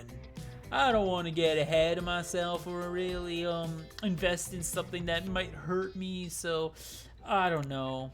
Maybe we'll just see how it goes, or maybe they'll realize I'm not the one for them. They seem pretty smart, so that's probably what'll happen. I gotta learn to go easier on myself. Who could love me when I can't love myself? I know that everyone thinks of me as a beautiful, cold-blooded monster. I can't help it. Circulation just isn't my thing. I don't choose to be cold. This cute hat and robe. Okay, those are a choice, sure. If someone were to come around and capture my heart, at least that beats being stabbed in it. Besides, if I'm going to get bloody revenge on society that has used and threw me away, maybe I wouldn't be hurt to have a little help.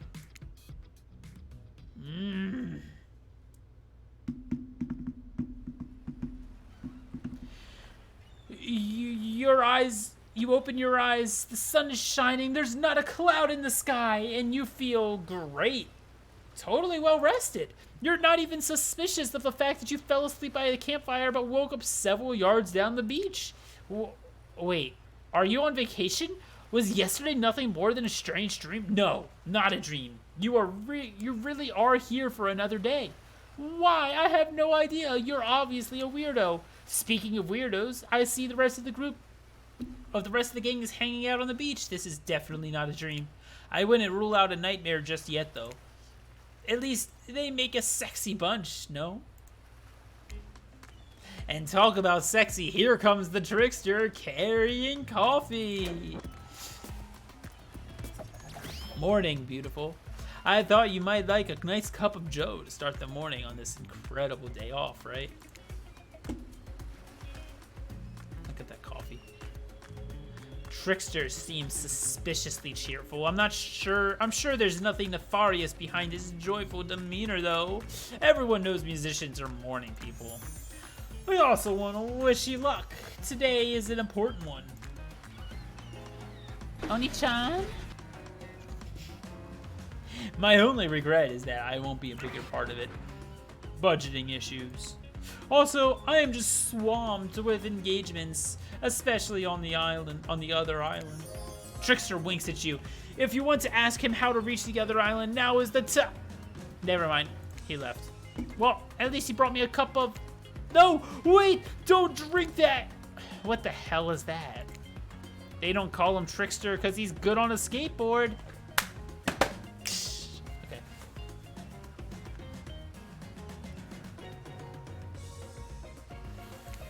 And he definitely didn't get the name because he brings people drinks so they can have a good morning. That was almost certainly not coffee. And I don't want anyone casually poisoning, imprisoning, or torturing you. Yet. This is supposed to be a tropical paradise.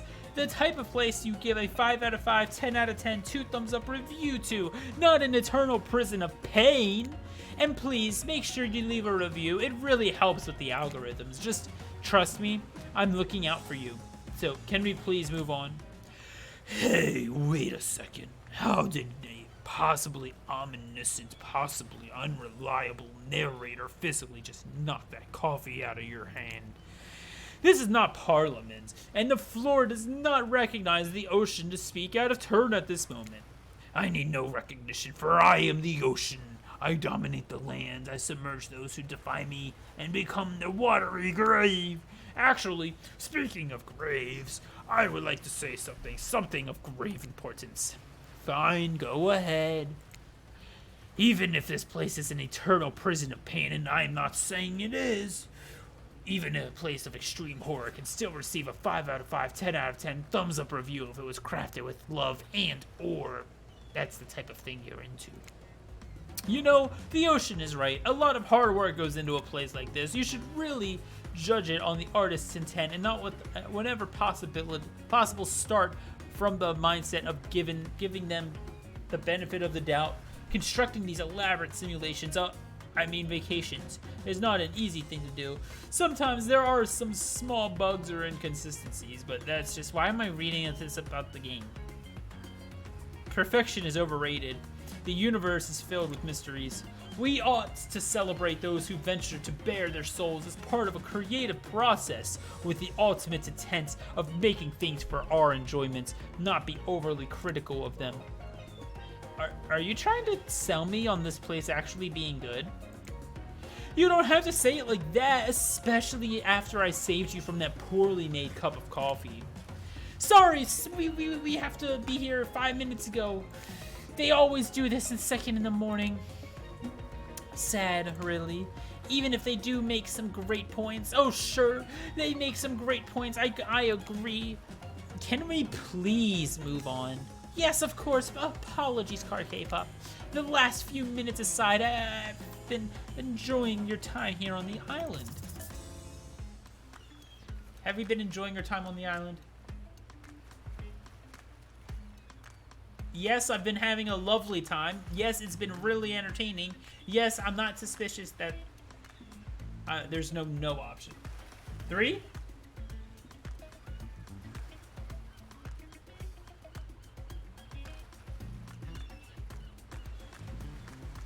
Okay, he is the only one that said anything, so I'll do 3. Yes, I'm not suspicious at all that there's no option here. What an encouraging response, and we're so glad you're not suspicious. Hey, Claudette, maybe carkpop isn't suspicious because they figured out that what we're actually doing here. 0 chance, they're still clicking. Even right now, to see how you'll respond. Hey, look at that. Yeah, they don't know anything. It doesn't matter though, carkpop. We're so happy you're having fun. I didn't say I was having fun. We're all having fun, carkpop. Do you hear us? We're all having fun. We do need to ask you one more question, though. We all had to sign away our rights to say anything negative about this place. Would you please sign this non-disparagement agreement? I'm confused what's going on. Me too. This is like filler. This is so much filler in this game. What the fuck? Are we signing this? Yes or no?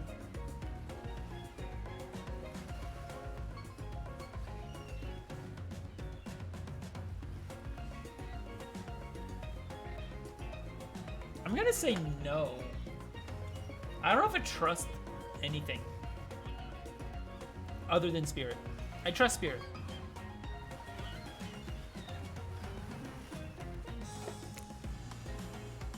No, I will not say anything negative about this island. You have my word on that. I, carkpop, agree with the terms of this verbal contract. What? I said no. Yes, yes. Hey, carkpop, it's still totally cool if you have constructive feedback. The place to leave that is in the positive review, because we all know that nobody reads negative reviews of games, resorts like this. Anyway, I see Dwayne and Claudette have gone off into a trance, and with the grumbling I hear from your belly, that can only mean one thing: breakfast.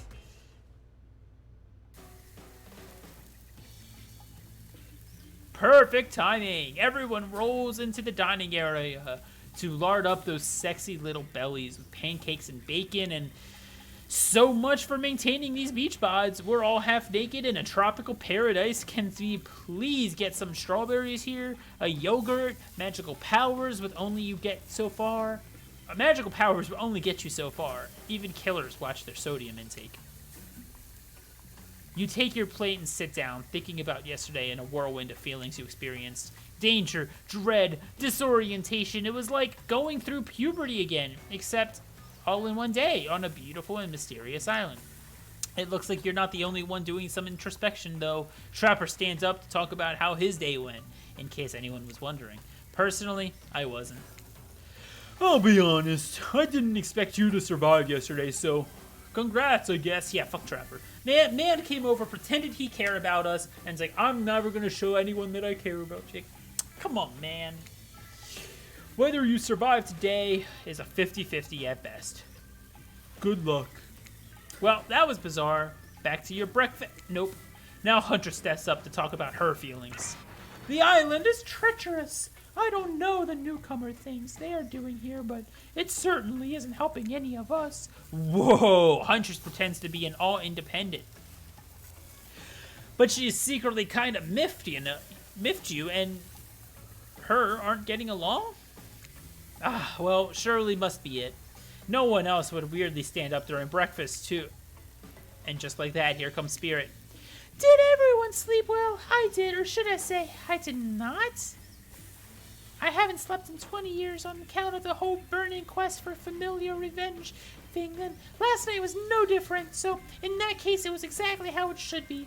Got plenty of reading done, though. Now, if you don't mind, I'm gonna go back quietly, resenting being trapped here with you all looking cute doing so. Guessing Wraith has had enough time to work up the courage to speak in front of the group. Ah, perfect, there he is. Take us home, Wraith. Oh, hey, that was fun yesterday, huh?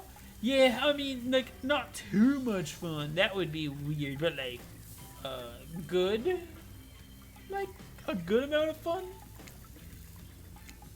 And now they're all looking at you expectantly, waiting. Wait, are you supposed to stand up and explain how yesterday made you feel? I think I need to process everything by myself. I'll see you all soon. Damn, what a power play. Keep them wanting more. You're getting good at this game, or sexy true-to-life experience. Wraith is an eternal teenager. Exactly. Shame on you, didn't get to eat any breakfast, but so be it.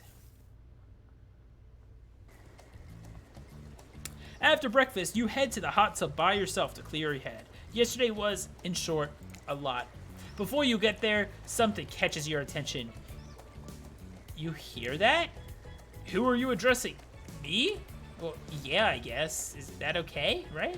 You know, I might be pursuing a relationship with one of these 4 fine killers, but it feels like the person I'm getting to know the most is you, narrator. It's only okay in so much as it serves to illustrate that you've lost your mind, seeing how I'm not real at all.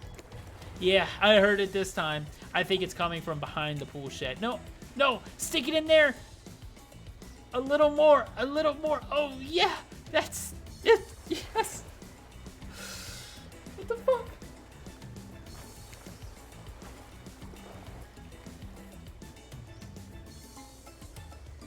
Oni-chan?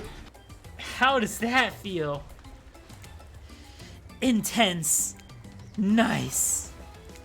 Yeah, that feels right. This is so uncomfortable. Yeah, it is. Now I want you to take that and put it right. Yeah, you know what I'm talking about. Just like that? Oh my god. Exactly. I swear I had no idea these two even do whatever it is they're doing. I'm afraid to look. Please say something so they know you're close by and can hear everything. Oh wow! Look at this super cool bottle of Trickster branded suntan lotion someone left on a chair. Anyone know where I can buy some? Damn it! Oh, come on. A little privacy, please. Dwight is painting and Claudette is... Oh, Dwight is panting and Claudette has a crazed look in her eye. Sorry, I didn't know how else to let you know I was here. And that I could hear you, well, you know. No, what? What do you think we were doing? You were doing... I don't know exactly what you were doing, but it sounded like, fun?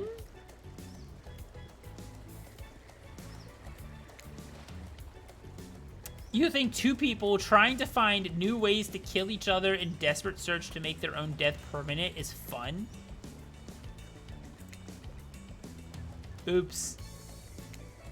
We get 5 minutes to ourselves every day, and we spend it hoping to stab each other in just the right spot where we won't get resurrected. I've come to believe that the key is finding the exact place we need to bleed out from, and I believe that place is in our appendix. Why else would it be there? Makes sense to me. Did you actually think we were me and him? Dwight? You don't have to laugh that hard. They get it. Actually, I guess he's mad, not sad. You don't have to laugh that hard. They get it. Stab blocker. Yeah, it's stab blocker. Jeez. My life is a nightmare, and yet somehow it's never been worse than right now. Let's go, lover boy. I noted all our entry runes, and our 5 minutes is up anyways. Good luck, carkpop. You're gonna need it. And hey, if you figure out how to escape this island, please make sure your ghost tells us how. That was both a tragedy and a comedy. A cragmedy.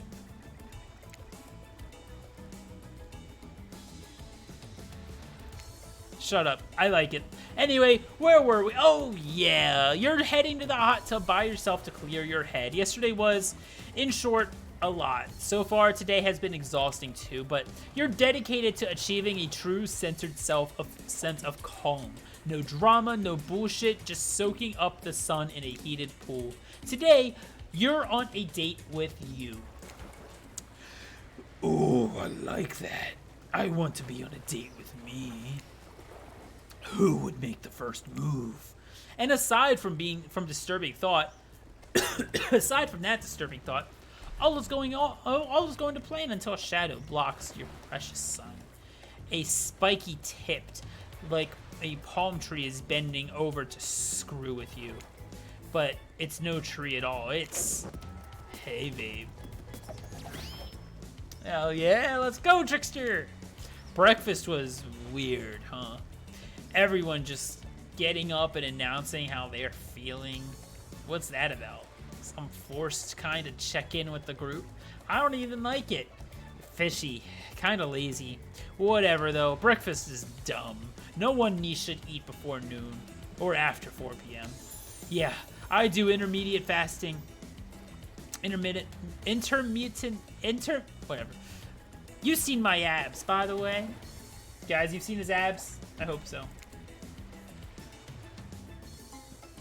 Maybe you can see them later at my private stage on the other island. You know, IP Island, where all the Hollywood celebs hang out. If you play your cards right. I could give you a private show. Catch you around. His abs are pretty amazing. You gotta give him that. And the blow-up bat, threatening but adorable, makes for an interesting silhouette. Genius idea. Design. He's a psychopath, just like the rest of them. You don't gotta give him anything. And we're not best friends just because we had a little talk about doing a little talking. It's not an open invitation to go smashing the fourth wall every 5 seconds. Okay. Now that guy is gone, and we've got some ground rules established that we're definitely going to abide by. It's time to lay back, take some deep, slow breaths, and nope, another shadow. These people will not leave you alone. Let's see who it is this time. Oh, it's the spirit that checks out. You two have gotten pretty cozy. We should get out of here. I know a place that brings a bit of welcome darkness to this tropical nightmare. Best of all, I'm the only one that seems to know about it, so we won't be bothered there. I don't even know why I'm telling you, really. It's my private spot, but I guess I got a feeling that you'll appreciate it in the way that I do. Not like these other killers, they don't get me. But I'll get them. Oh, I'll get all of them. I'll get my father too, and I'll punish him for what he did to my mother and me. Spirit radiates a menacing aura, waving her sword around in the air as she threatens, well, the entire universe. It's scary and more than a little hot if you get turned on by menacing. Look, all this time on Murderer's Island has gotten us both a little bit confused about things. I'm choosing to lean into it. I'd suggest you do the same. You've seen her get mad, which is probably enough to scare you into compliance, but you've also seen that there's a more sensitive side hiding within her. Which one do you think will win out? You consider her offer, but before you can decide if you want to go off with Spirit, the Trapper interjects. I demand that you reconsider. Actually, I strongly suggest it. Especially if you're choosing between me and a walking mountain with a rich ore of gold running through it and a literal wisp of air. Literally, air. Spirit is held together by air. I wouldn't put my faith into anyone who could be defeated by a strong breeze. Tough choice. You weigh your options quickly because you can only go on one date today, and you also want to be you don't want to be hacked into pieces for saying the wrong thing. It's always good to remember that these are all cold-blooded killers, but you know what they say, when life gives you lemons, you make lemonade. And then die a horrible, writhing death after drinking it because the lemons were poisoned all along. Sorry, this island got me a little tilted. So, who will it be? Okay, guys, date with Spirit or date with Trapper? Hit me in chat. What are we doing? Spirit or Trapper? Wait, Kia said Trapper go away, so Trapper. Woody said Trapper get lost. Trapper.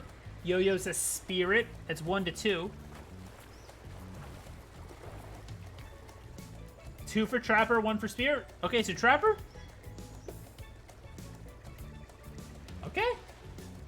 Trapper it is. Can we just skip all the light blue dialogues?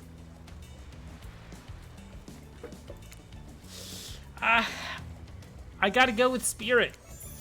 You've made the correct decision, but know this, just because you picked me doesn't mean I'm going to slobber all over you like a dog. Understand? Well, of course, You've still got a lot to prove to me. I want to believe that our connection is real, but I've been hurt before, literally, with a katana. A katana that I now wield in spectral form, you feel me? Because you will feel me if you try any of that macho Trapper crap. Yeah, I feel you. Before you ask Claudette and Dwight to clarify, I'll just let you know that yes, it's too late to change your answer now.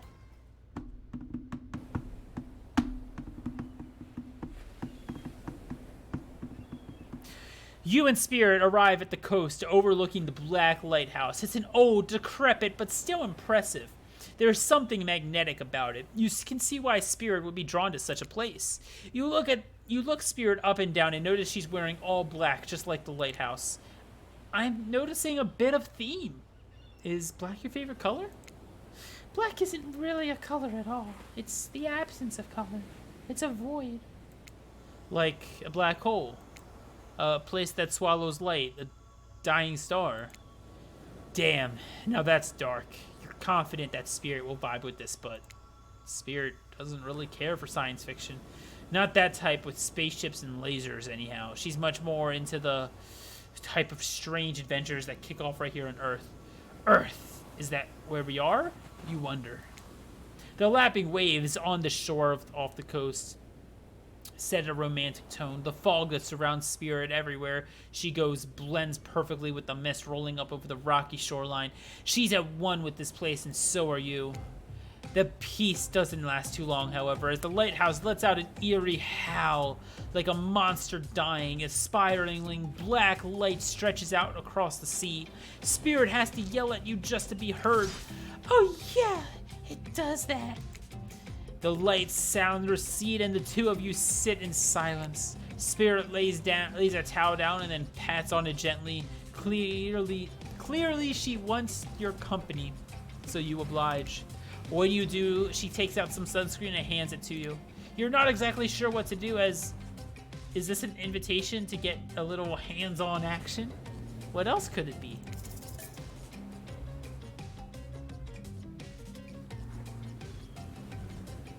What do you guys think? I'm thinking we say thanks.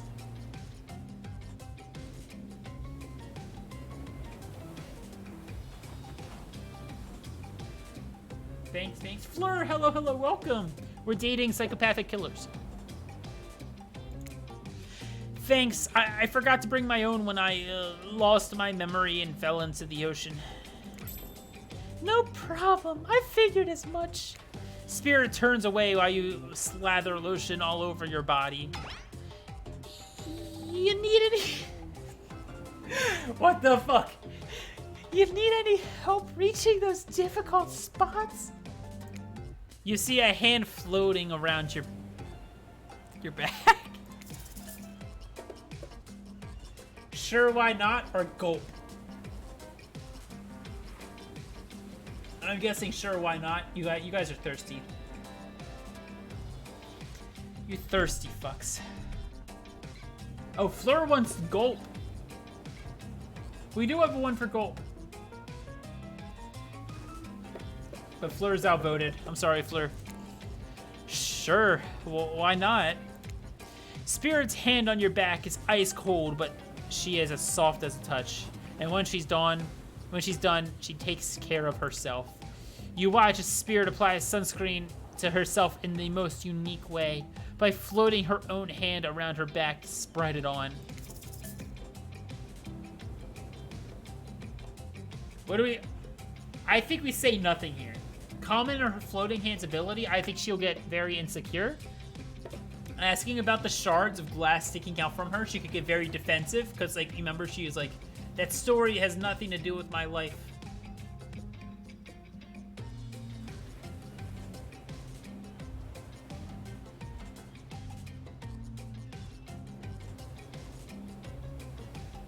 Okay, we got one for a comment, one for ask, one for say nothing, two for ask. I guess I'm say nothing too, so it's a 2, 2, 1.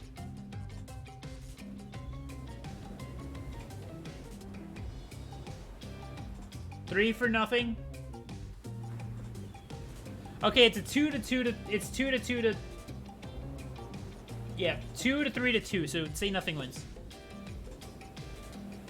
Yep, say nothing wins. You look on in wonder, not sure exactly what's appropriate to say in this moment. Wow, you're staring at Spirit's back. Her head turns around and notices you looking at her. I'm sorry. Is something wrong? I was just thinking about what you must have gone through to end up like that. It had to have been horrible. It was worse than death. At least death ends eventually. But I wouldn't want to forget it. It literally made me who I am right now. Truth is, I could pull all of these bits of glass that are stuck in my flesh out right now if I wanted to, but I don't want to. Each shard is a reminder of what my father did to me and what the world did to him. That's why I refuse to play the universe's game. I hate the idea that I'll be forced to succumb to the pressure that the way he did in the end.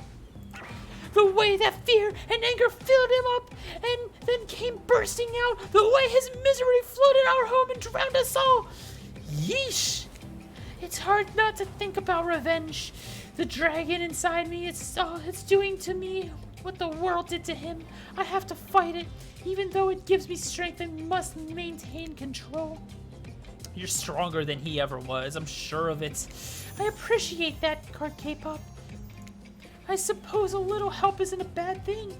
In life, in love, this world has a lot to endure alone. Maybe I could use a little assistance reaching my delicate toes for a bit of... My delicate toes for a bit of lotion. You know, having a body contorted into these vengeful poses, it really does a number to my joints. It rubs the lotion on its skin. Oh, it's another game. Okay, let's do it. Let's do it. Perfect. I'm hitting her feet perfectly. Perfect. Oh my god, I'm so good at this. I missed. Well, I suppose that the lotion made it to where I was supposed to be going eventually. And you weren't too incredibly wasteful. I'm not a woman who believes in rushing through things just to get them done. If there is a next time, I'm sure you'll do even better. You look up at the lighthouse, ominous, dark from hovering above this moment between spirit and yourself. Evil as it clearly is, in this case, doesn't. It does. In this case, evil as it clearly is, in this case, it does you a solid by blurting out another ominous moan and burst of black light that rescues you from this awkward silence. Ooh. Dude, this feet feel good, man. I fucking hate you, man.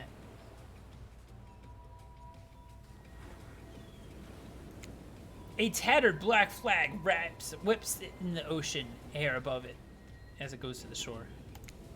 Before crashing into the rocks, it must have been drawn by the lighthouse. You hear in the distance shouting of the sailors as the old wooden ghost ship breaks up and sinks into the water. Oh, right. It does that sometimes, too. Should we, do something? Nah.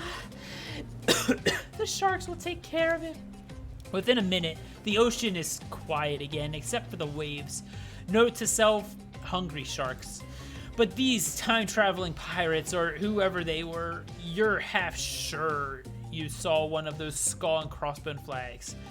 Aren't the only ones drawn here today. It's Wraith! He has emerged from the palm trees behind you. I didn't come here to break up your day, or something. I came here for that! Wraith points to the lighthouse. It is indifferent to his attention. I've been seeing it in my dreams, shining in strange light onto me. I can't avoid it. Through the woods and walls, nothing seems to stop it from reaching out to me. Duh, it's a haunted lighthouse. It does that to everyone at some point. You're no more special than me, those dead pirates, or that mermaid I saw washed up on the shore that one time. Ew. Mermaids, by the way, aren't even that close to beautiful in person as they are in movies. More sea witch than underwater princess, if you get my drift. It's all part of the drastic conspiracy, an epic river of lies that runs beneath the island or something. I'm pretty sure I figured it out. They're the basics anyhow. If you come with me, I can... You can get cut! Spirit waves her katana, nearly trimming a couple of buttons off of Wraith's tropical top. He takes the hint and backs away a few steps slowly. For the quiet guy, he never seems to shut up. Okay, be that way. You'll see. Alone at last, tension broken, alone at last. Tension broken, deathly moans quiet, and Wraith banished back to wherever he hangs out. You scooch closer to Spirit, breathing in the damp, foggy air that seems to emanate from her. It's not quite clear how the whole fog thing works, but you don't even care. You're feeling the moment.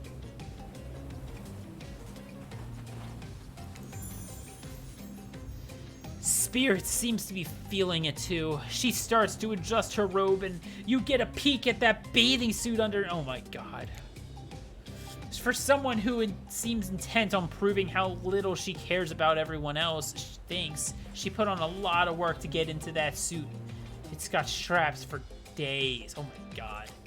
However, you're so focused on what's happening with Spirit that you don't see the next interruption incoming. Claudette and Dwight burst in on you and interrupt whatever you were doing. It doesn't seem like they were worried about what they bump into much. We're here to make a very dramatic announcement. Well, technically, we're here to invite you to join us back at the beach, where we'll be making a very dramatic announcement. It's hard to being the producers and the hosts. Aren't survivors supposed to work in groups of 4? Oh my god.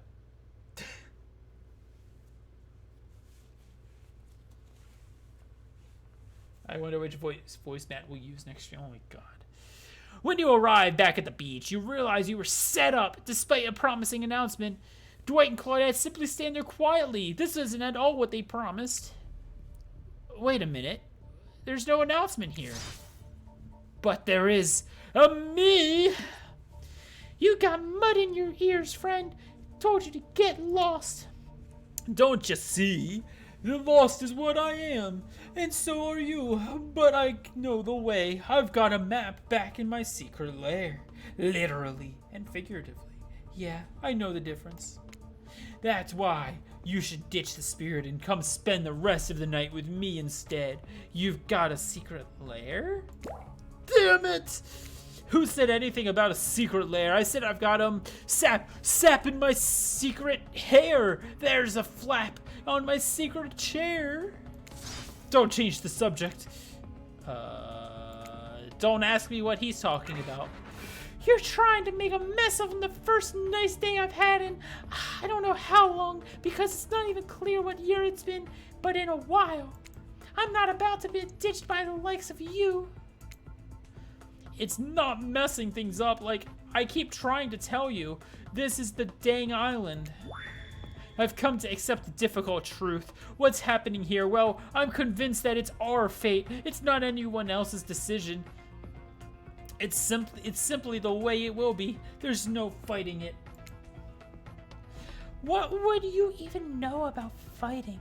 All you know is hiding your spooky little secret hair and crying like a baby while ringing your little bell.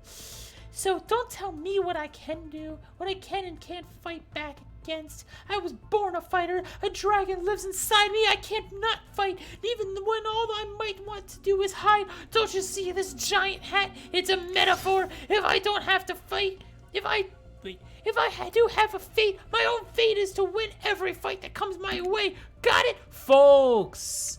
Oh yeah, you hide in your little.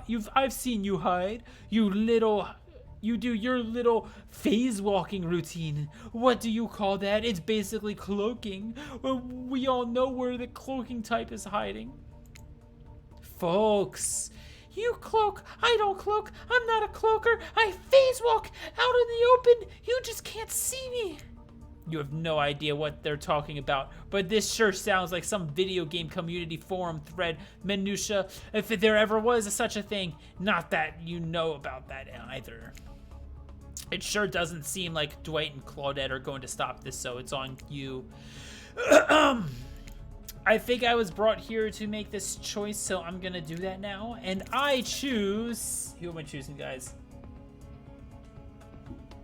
Spirit or Wraith? Oh my god, you guys are gonna choose Spirit. Oh, I already know you're choosing Spirit. Yep, there it is. You thirsty fucks. Spirit? Woody wants me to put more lotion on Spirit's feet. Lino's just chuckling like, I want more ghosty stuff. You really have to ask. No, I don't. When it comes down to it, neither of these two seems easy to love. I mean, damn, Spirit literally has broken glass shards sticking out of her, but she has a certain charm to her. Gloom. Spirit and I were actually having a nice time.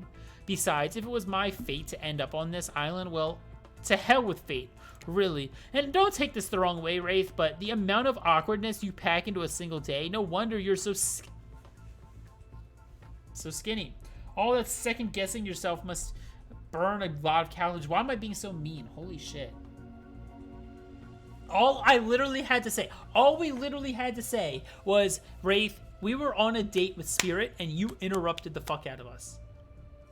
Please let us finish this. That's all we had to say. We'd have to get this mean. Holy shit. Wow. No offense taken. Yeah, okay. It's true. I could be a little awkward, I guess, sometimes. Right. So I'm asking to stick with Spirit. Spirit breathes a sigh of relief. I've got enough revenging to do without having to kill you and Wraith too. That mean girl face, damn. Spirit walks you around the corner to show you something that she discovered in this place and knew it was meant to be connected with her journey. A cherry tree. It's just a small sapling, but it has begun to sprout flowers. It doesn't make sense to see a cherry tree here. In this place, it also doesn't make sense to see a ghost in black bathing suit, so you just accept it. As Spirit steps up to the tree, a cold breeze pulls some petals off, and they come cascading through the air down to the both of you. Do you know the meaning of the cherry blossom? They're beautiful, but also quite symbolic. Of course, like all good symbols, their meaning is pretty complicated. What do you mean? To you? Not me literally leaving my house to do something and forgetting this was open the whole time. Ha! Your house listened to this. Thank you for the 100 bits, Rai. Your house had a wonderful story. What do they mean to you? For many people, being among cherry blossoms is like being at a celebration of life. People travel great distances just to be near the vibrant beauty. However, as beautiful as they might be, they aren't magical. They're simply flowers. They quickly die and fade away, and for this reason, they're also a symbol of the fleeting nature of life and our fragile mortality. In a way, it's the specter of looming death that calls attention to this special moment to see and appreciate life. How does that duality make you feel, carkpop?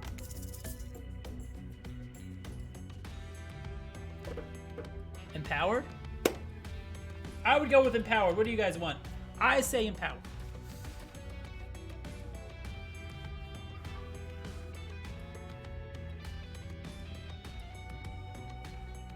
God, my voice is gonna be dead tomorrow.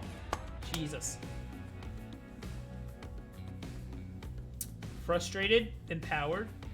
Any other options? We have 1, 1, 3, 4, 1 to 1 to 4. Okay, we're going with empowered. 4, 1, 1. The knowledge that life and death are a cycle has always given me peace. Accepting that the fleeting nature of life, like a beauty of a flower in bloom, always allows me to appreciate the moment without being too hung up on what comes next. As you explain, Spirit's face begins to look sad at you. You're not sure why. It's not the happiest topic, life and death, but why should that matter? And then it dawns on you. Spirit has been trapped in this ghastly state of death with no hope of cycle back, no rebirth. Her moment of blossoming life is gone, and that scary time of death has come after a good part. That's Spirit's eternity. I feel like an idiot. I wasn't talking about you. I wasn't even thinking about you. Oh wait, that was me. I feel like an idiot. I wasn't talking about you. I wasn't even thinking about you. You just answer from the heart. I can't let that bother me. Our priorities are not the same. I have my mission. Once the fallen cherry blossoms represented the souls of samurai warriors. Those with noble characters. Those who did not fear death. Those who were killed in the greatest sacrifice to honor their emperor. Their lives were short, but their purpose gave them beauty. Those warriors saw death coming, but they never despaired.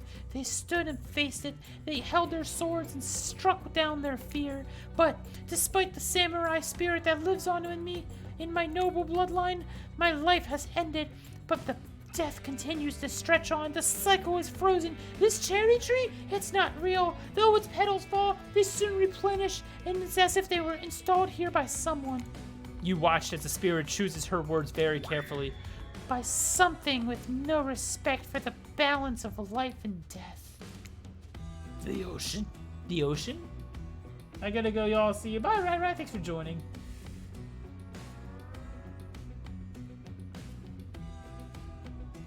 Oh, bye, Honey Tension. I didn't see you leave too. I'm so sorry. The ocean? Does it speak to you? Spirit is puzzled. She doesn't need to speak out loud to give you her answer. You're desperate to tell the spirit about this deeply unsettling voice that sometimes shows up in your mind, the one who calls themselves the ocean, but you can't. She wouldn't understand. Her journey started long ago, but yours is just beginning. You try to lock onto this voice, this moment, and share it with the special person standing in front of you. What is stopping you from speaking? You must remember this moment later, but you're already starting to forget. We're sorry to interrupt. Oh my fucking god. You know, we don't believe you, right?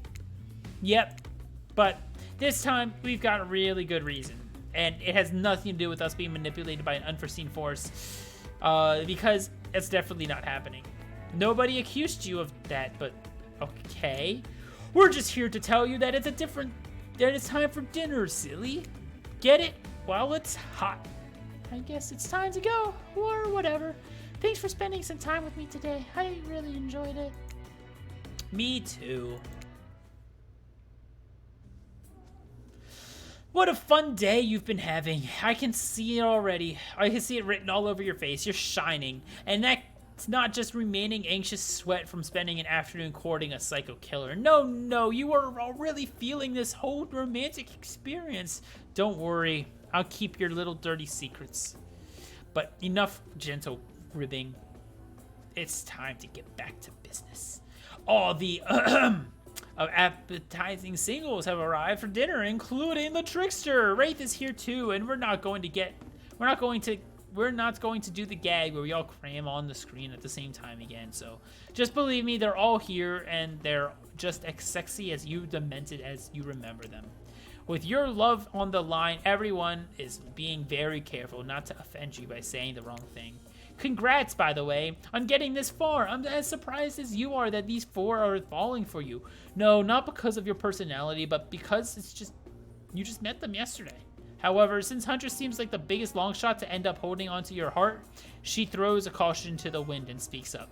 It's pretty small consolation prize for being the least loved killer on Murderer's Island, but hey, letting them have this one moment in the spotlight is the least we can do. I'm sorry. And heaven knows they won't have anything better to do. Since it seems like I'm going to be alone forever, I'm focusing on myself. I have hobbies of my own, you know. Besides, stealing, kidnapping, and killing, cooking is my passion. Tonight, we will be feasting on a succulent squirrel appetizer with roasted elk as the main serving with a side of mushrooms. Those mushrooms are probably poisonous. An elk, huh? More revenge for that elk that killed her mother. If I had a nickel for every revenge-obsessed killer on this island, I'd have some number of nickels. Certainly more than a few. I personally hunted, killed, skinned, and prepped our meal. Even picked the mushrooms myself. Oh, they're definitely poisonous. And cheesecake for dessert. What? Not Russian enough? I'm not so one-dimensional, you know. Dinner will be served shortly, but certain power brokers will like to know about your day. Would you like to share your day with the rest of the group? You've had an interesting day, that's for sure, but how will you describe it to the others? Say too much or too little and it could affect your standing with the group. Okay, but don't just sit there and say nothing. Nothing is not an option.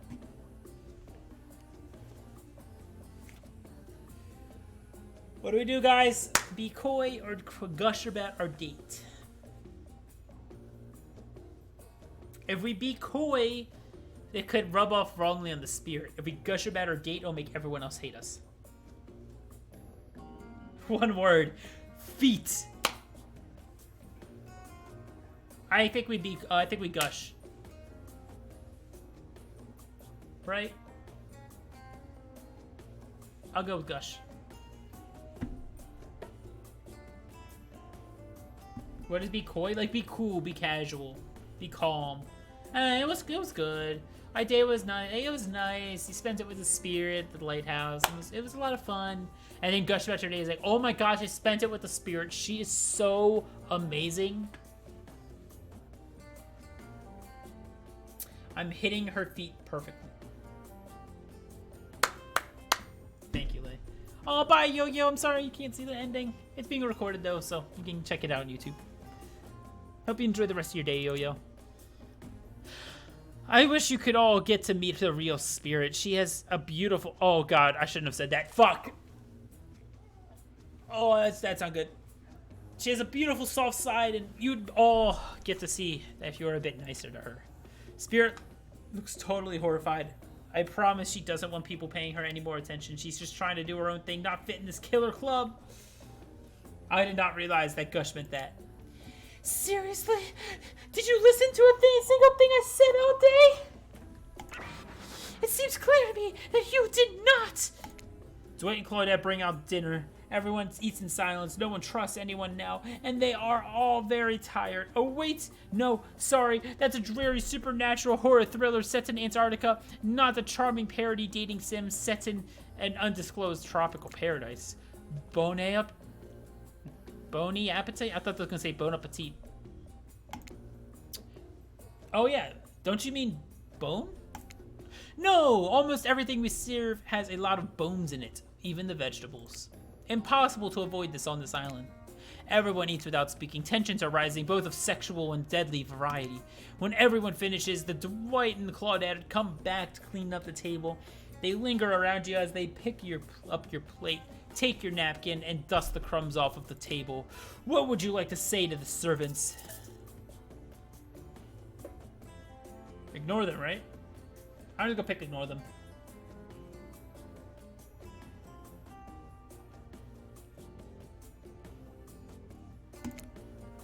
Is there anything else we can do for you?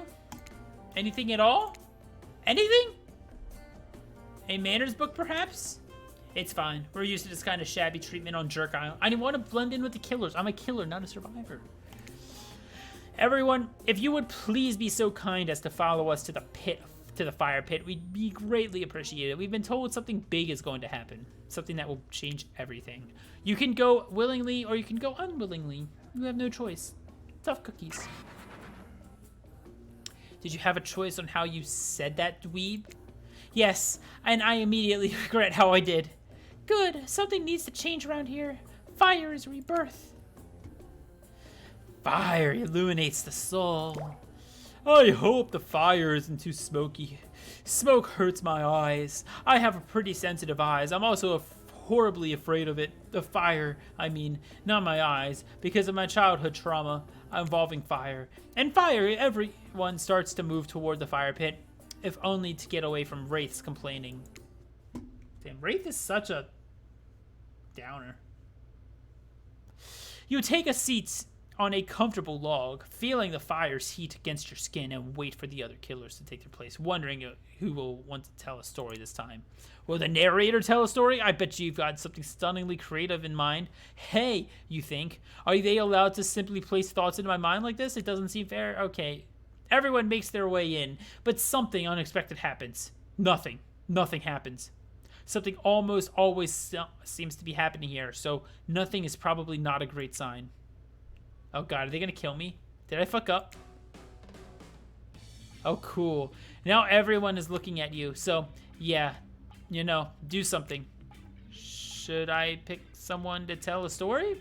Or we could play charades? Boggle?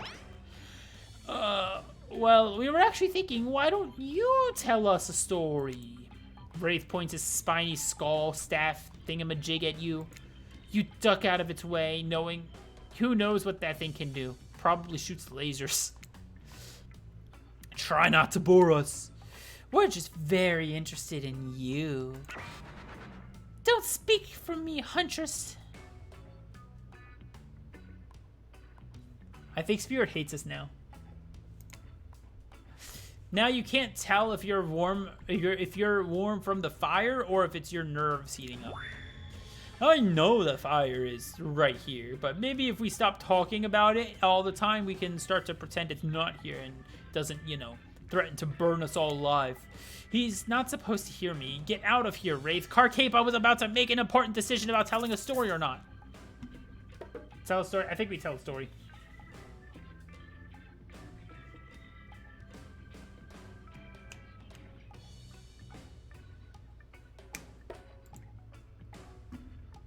I'll tell a story.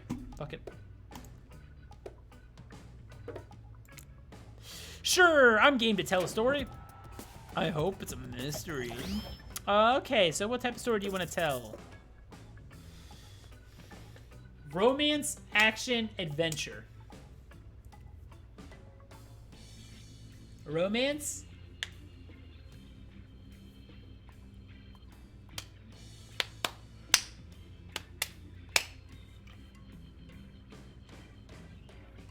Adventure? What do you guys think?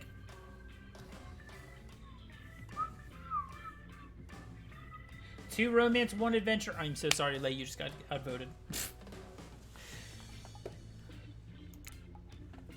I'll tell a romance story.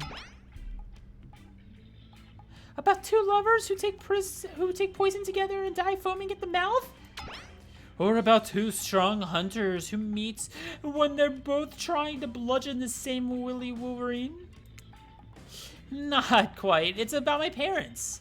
They met at a party in college. He was hosting, she'd been dragged there by some friends, and they couldn't have been more different. But yet, as the night went on, they were drawn to each other. She made fun of his taste in music, and he took an interest in her major. Women's studies. They were married within 2 months. Bit soon to know if you could trust someone, don't you think? It's so sweet. Exactly. I learned a lot about love from them. If you know, you know. Some people don't need years to get acquainted with their partner. Love could spark from a mere look across the campfire. Now you've got their attention, each killer furiously attempting to catch your eye from across the fire pit. Except for Trickster, who has wandered over to the bar and is loudly playing his own music in his headphones to drown you out. Okay, that was not a very good story. I don't mean to insult you, but it was actually quite bad. Sorry, but this narrator keeps it real. We just can't end it there. So, who else wants to hear a story from tonight? You look from killer to killer, trying to decide who it might be most entertaining. God, are we picking Spirit again?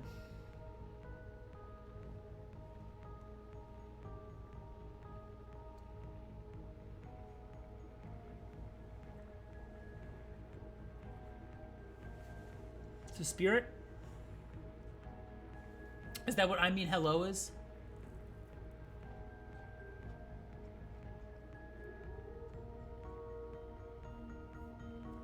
Okay, Kia.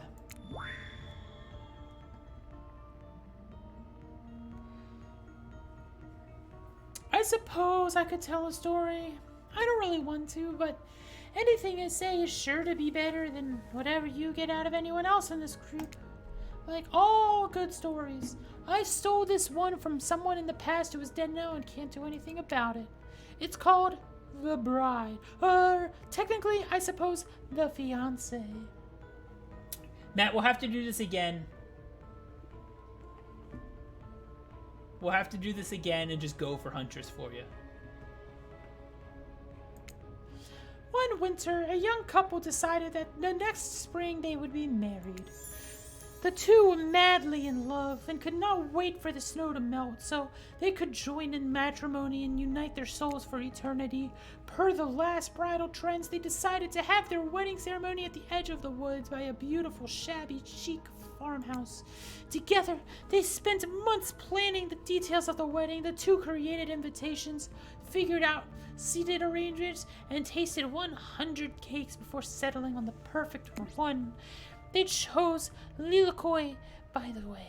So fancy. When it came time to figure out the decorations, however, the bride, or the fiancé, I guess, since she wasn't actually married yet, wanted to take the lead and set the style. After all, her boyfriend had been wearing cargo shorts and open-toed sandals for pretty much the entire relationship, so he definitely had not to be trusted. Having decided on such a lovely natural setting for the ceremony, the fiancé decided that she would create unique floral arrangements from the local wildfires that surrounded the farmhouse. As soon as the sun rose on the first day of spring, she set off into the woods. Each day she spent hours mapping out where the best blooms could be found and prepared to pick them herself the morning of the wedding so that they'd be the height of their freshness and beauty. Enamored with the incredible variety of flowers in the woods she surveyed, the bride, or the fiancé, since they had not yet been married, became obsessed with knowing just how many there were, so that she could choose the absolute best. When the fateful morning of the big day finally came, the fiancé told her husband-to-be that she had one final errand before the wedding. Excited for the ceremony to come, she dressed in her beautiful white gown and set off into the woods to gather the flowers, treading carefully as she followed the route, selecting only the best stems and collecting them in a basket. However, when she came upon a once familiar clearing, something was not as to be expected. Somehow, it was more beautiful now than it had ever been before, and just on the edge of her view was the new bush filled with blossoms so vibrant and colorful she became dizzy just looking at them. But Beyonce ignored all the sudden spell and pressed ahead, scooping up flower after flower, and every time she did, she noticed this further ahead that impossibly even more beautiful blossoms carried by the sweet fragrance of spring air. The bride, or the fiancé, crept farther into the woods until she turned a corner and stepped over a mossy fallen tree trunk and realized she had been here before. But this wasn't the clearing she had remembered, or at least not how she remembered it. The flowers were suddenly overripe, decaying, falling from the stems into a festering mold piles on the floor. Where bees had been, now only flies buzzed. Where the scene of flowers had once intoxicated her, the odor of mildew and near made her sick. She turned and looked back, but the path was dark into a shadowy glen. She walked and walked and walked. That day, as guests gathered in the farmhouse, the fiancé was nowhere to be seen. Her friends, family, and love began to look for her, but to no avail. As they searched for the pasture, through the pasture, the tree line into the forest, but there was no beautiful wildflowers or young lover to be seen. Just old dead trees, trampled vines, and moss-covered rocks. The fiancé stayed in a fiancé for eternity, always wondering, looking for fresher blooms to clip, but never finding them. Distracted by a never-ending search for perfection, unable to see that loved for who you are. Out there all alone, I thought it was beautiful and sad, just like someone we know. How was story time? A lot of people like to take pot shots at sequels, but I think every good story deserves a follow-up. When you think it's the end of the sequel is almost newer as rewarding as the original. It's almost never as rewarding as the original. That's why I'm so much more of a fan of episodic style storytelling. Rip Matt's voice. I know, rip my voice. I'm fucking hell. Whew, I am overheating. Jesus Christ. Oh my god. I've been doing these weird voices for 2.5 hours, okay? Luckily, I'm not doing one for Claudette and Dwight. Knowing it's a series takes a lot of pressure off of an individual installment, and builds a greater sense of community between the audience and creator. Damn it! I should have had someone read these out. Oh my god. Oh my god. Oh. Tell me, Kpop, if you could delete any sequence from existence, what would it be? Don't answer that. We actually don't care. We're just here to make sure that we seamlessly move on to the next segment of the evening. God forbid my small talk gets any way out of the romantic twilight moment. Dwight, I'm gonna need you to shut up your trap. You know, that we need to get back to that thing we were doing whenever we weren't on screen. Okay. You have fun tonight, and try not to wink end up dead. Why did you say the words wink out loud? And what kind of double entendre are you getting at with the end up dead thing? Dwight is physically incapable of winking, not since the accident. And you do know that all these people are despicable criminals with double-digit kill counts, right? Cheers over water. Cheers, Matt.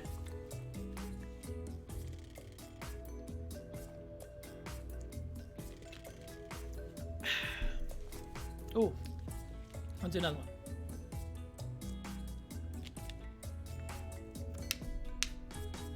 My throat is dry. Well, except for Spirit. She really doesn't belong here. She's strictly a victim, not a perpetrator. No wonder she's pissed. Did I hear someone trash talking the Spirit? Deal me in. What do you say we take this talk to the hot tub so I can soak this bod while I roast the ghost with some killer hot takes? Please, enough talk of burns. Things that are lit or getting blazed. It's enough that these activities are just have to be set next to a literal fire. Must I be surrounded by figurative flames as well? What if we turned and ran as far away from this place as we could, just you and me? On those spindly legs, you probably tired before you got too far. If it's running away from someplace more secluded, the Kpop is after, they should obviously join me. Have you seen these legs? Pure power. Not to mention, not that my walk speed really reflects my giant stature, but that's because I chose to move slowly for stealthy reasons. It's my own choice, and it's completely logical. Why is everyone so obsessed with comparing themselves to each other and creating drama? I'm so over all of that.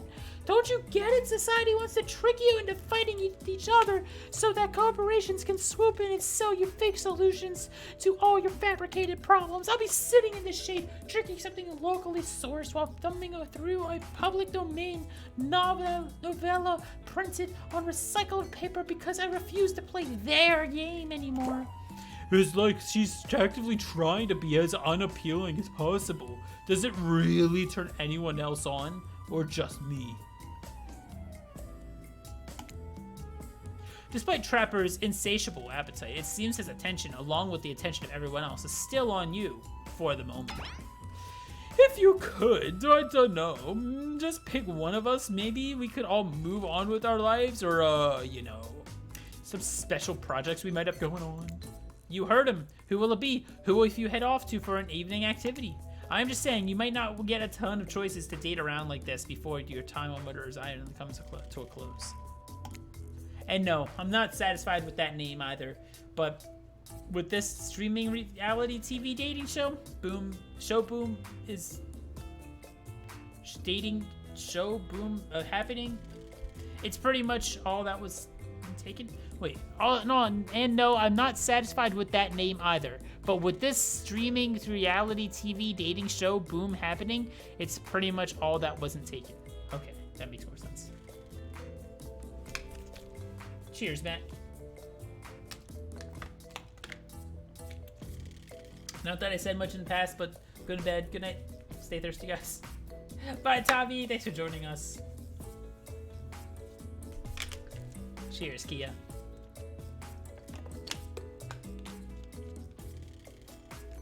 Okay. Which killer will you pick? And yes, guys, who are we picking? Who do you want to go with for a date tonight? We're back to excluding Trickster because, ugh, that guy.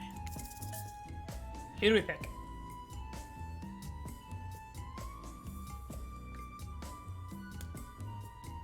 Spirit? Spirit. You guys just want to fuck the Spirit. Holy shit. Okay, Spirit it is. I guess Matt gets outvoted.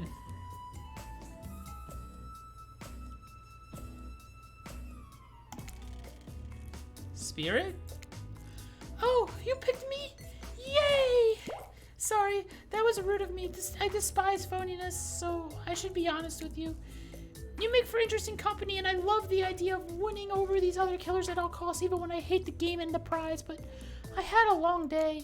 Floating, subverting expectations, grinding my teeth as I imagine sweet, sweet revenge. It takes a lot out of me, so don't stop bringing your A-game, alright?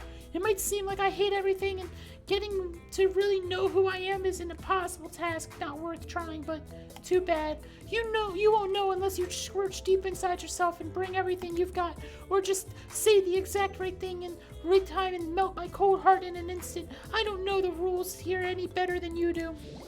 See you at the bar, I guess. You arrive at the bar to find Dwight and Claudette holding cocktail shakers surrounded by a bevy of bottles for assorted boozes. Who's ready to get wasted?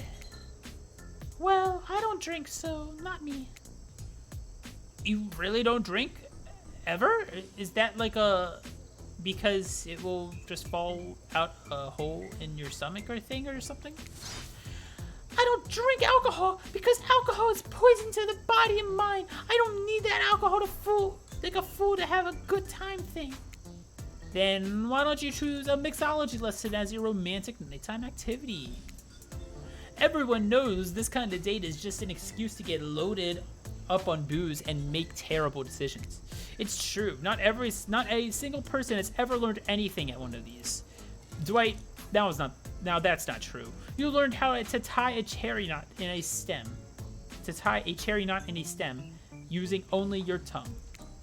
Whoa, who ordered the soda with a splash of my private business? Business that's off the menu. Well, I know I'm drinking to forget tonight. Mixology is a real thing, and it doesn't require alcohol to be interesting. I'll have you all know that I worked at a restaurant before I was violently executed. By your father? Oh, whom you will have a bloody vengeance. Right. Well, so be it. How about you, carkpop? Do you drink? I say stay sober. Because Spirit doesn't like the drinking.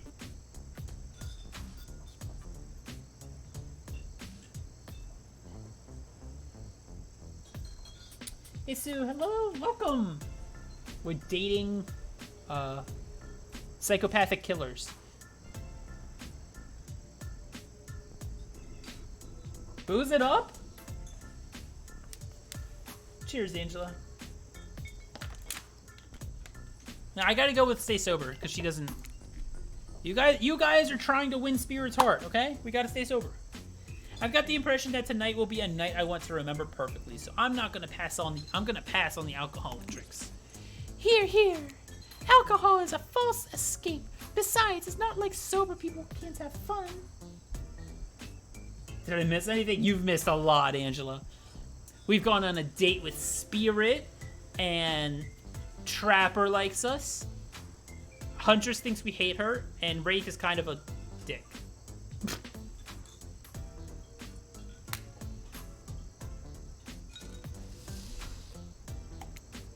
You watch as Spirit picks up a plum cherry and roughly stabs a little plastic sword through it. Cherry juice splatters everywhere, and its a little fruity guts flop out onto Spirit's lap. Oopsie! One of the upsides of wearing black, it's hard to show stains. No take backsies. So, lovebirds, what drink shall we make? Okay.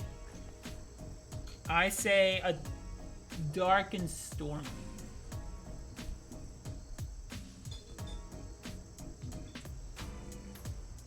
He agrees. Anyone disagree? Say it now, forever hold your peace.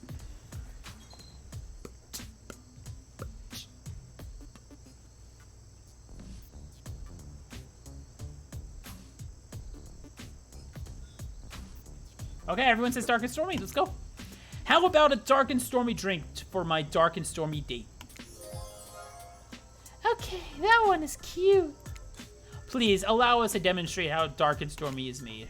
First, rum, or in this case, rum extract, and a bit of apple juice is poured over ice. And then fresh ginger beer is added in. Garnish with a lime wheel. And drink the end. Do you think you're up for the challenge of replicating this recipe, carkpop? Replicating rum substitute and ginger beer over ice. Don't forget the lime wheel! Rum substitute and ginger beer over ice with a lime wheel. Not sure I appreciated your tone, but yes, you've got it. You're a natural, a sassy natural. You and Dwight might have more in common than... Don't you dare. Spirit seems to be in a lovely mood as she sips her drink. She's not even rolling her eyes at your petty behavior. On cue, a literal dark storm begins to make its way over the ocean. You taste your own dark and stormy as you watch the clouds approach. It's quite refreshing. Isn't this fun? Honestly, it's the most drama-free fun I've had since I've got here. And since you picked a simple but delicious drink, we've got plenty of time left to relax. Oh my god. Want to make out a little? What the fuck? You breathe in a sip of your drink and immediately begin coughing before you can get a yes out. Lino, I hope you're happy, okay? Lino, this is what you've wanted the entire time. Lightning strikes a palm tree on the beach and immediately starts a fire. The activity ends abruptly as Claudette and Dwight usher the two of you away from the bar. Oh, rip your makeout session, Lino. The gang's all together again. On the volleyball court. Seems like only yesterday you were sitting on the sidelines watching everyone get sweaty. That's because it was? Oi, feels like I've been here a lot longer than that, actually. It's so late and the sun's already beginning to rise. Better get this over with quickly so that, you can get some beauty rest. I do not recommend the eternal damnation of perpetual narratordom. Good thing you've really used your time well since then. Really getting to know the gang. The brain, the mogul, the basket case, and the psychotic bunny girl. You know, the 4 types of people. Anyway, everyone is gathered on the volleyball court in a new type of game. Pitch your dream date and see who carkpop chooses. Who's ready for a round robin? How round are we talking? No, not to eat, Huntress. Each killer gets 2 minutes to tell you about their dream date and that they have planned for you tomorrow. In no particular order, which is a weird thing to mention, right? Almost like the order does matter. Huntress, why don't you go first? I'm afraid that would happen if you had a certain energy, if you had to contain your energy any longer. Stop talking. Great. Huntress, why don't you take it from here? Tomorrow morning, I'm planning a nice atmospheric breakfast on the yacht. Don't worry, Trapper won't even know it's gone. What was that? Nothing. Go away. Then, oh boy, I've got such an adventure planned. It involves hunting for treasure. What kind of treasure are we looking for? Guess you'll have to pick me to find out. And let me tell ya, it's primo stuff. Now, if you don't mind, I've got to start preparing because it's clear that you're already going to pick me. Confident, mysterious. I like it. Trapper, without further ado, would you like to make us all uncomfortable by pushing the boundaries of what's acceptable, not only in polite society, but within the narrative of this in-world event, and also larger meta-narrative of Dead by Daylight dating experience? Sometimes you just gotta say it. Yes, thank you. I'd love to. So, carkpop, you're thinking of picking me. Well, this is your final warning. Pick me and be punished. And rewarded. Tomorrow will suck. Probably. I'm not an easy guy to get along with. I know that. But I can tell you this much. I'm hiding a secret on this island that will make fans shit themselves with an excitement. If you like Trapper, you're gonna love it. And not sure if you're a maggot. Also, everyone, even confident, sexy ladies in rabbit masks, better stay the hell away from my yacht. Sorry. Anyway, Wraith? Well, I don't know. I just prefer to tell carkpop privately. I don't really know how that's gonna work with these gaming mechanics. What if you just whispered it to carkpop? Wraith considers this for a long moment. Too long. That's fine. Without moving, Wraith lowers his voice to a barely audible whisper. Tomorrow, we have to find my bell. And then I can finally tell you what I've been working on. It's going to be a really special, that kind of thing where we really get to bond. And maybe finally get off this island. And maybe then we could go on a real date. You done? Is that it? Wraith nods, proud. Hit us, spirit. Figuratively. Damn it, Dwight. You gotta be wait, I gotta watch your words with these people. Tomorrow, you'll spit in the face of God, die, and tomorrow you'll spit in the face of God, die, and reborn anew. That's it? If you're not intrigued by that, I don't want you. Go draw crayon art with the Trapper, or dig up whatever mysteries Wraith. I don't know what these guys do all day. Do you want to at least specify which god you'll be spitting in the face of? All of them! Okay then, so hydrate tonight if you intend to hang with Spirit. And time's up, everyone. Gosh, you'll need to dream about these options until you're ready to choose in the morning. Now, go dream about all these swoon-worthy options so that you're ready to make a choice come dawn. Have a swell night. Did you two forget to mention something? Aha! Oh gosh, how could we forget? Before you run off to your slumber peacefully, there's one more thing to do. No, reality survival dating competition parody would be complete without a singling out of one of our contestants who is teetering on the edge of a psychological break and giving them a little push. Oh, hold up. This has been a survival dating competition parody this entire time? I'm just now finding out about it. Come on, the signs were there. You just didn't read them. Welcome to Murderer's Island. It's now time to eliminate one of the killers. Oof. It's like butchering, but it hurts even worse. You can kill a killer, but you cannot break their. But can you break their heart? Do you dare even try? You mean? That's right. Tomorrow, one of these sexy slicers will not be eligible to take you on a date. Whose it's gonna be? But why? Because it's dramatic, because it's surprising, because it's a classical reversal of fate, and it will hurt the feelings of someone? Someone dangerous? It's gonna be Champ. Who's it gonna be, Champ? What's your thought process here? Trapper seems like he might throttle you in your sleep if you eliminate him. That being said, at least you see him coming. Spirit could be anywhere. She floats, and I hear she can disappear. Hard to track. If you get rid of Wraith, he might cry, and although I totally support normalizing men crying and being vulnerable, it just seems like he'd be an ugly crier. Huntress? She might pretend to be okay with it, but then you'll start seeing her behind every tree. What I'm trying to say is, I don't envy you, boss. So which sociopath are you eliminating? Who are we eliminating? Whew. Wraith? But he's gonna cry, guys. You guys want Wraith to cry?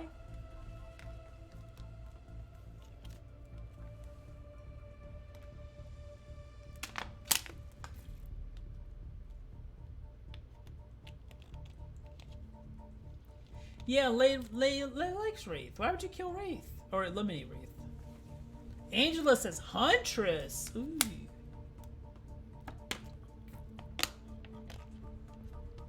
I was gonna say Trapper.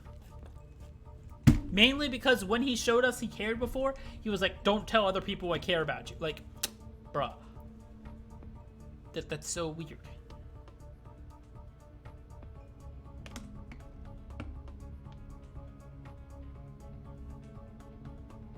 Trapper will kill you?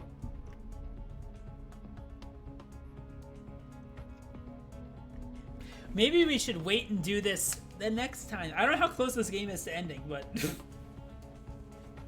Maybe we should do a cliffhanger and finish this next time. And see who we get. I kind of thought it'd be like a 3-hour game. A 2 or 3 hour game. Do I leave you guys hanging on the edge of your seat?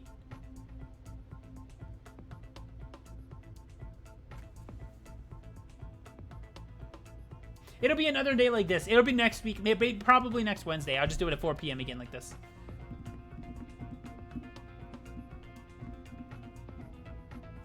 If I just quit here, like, does it...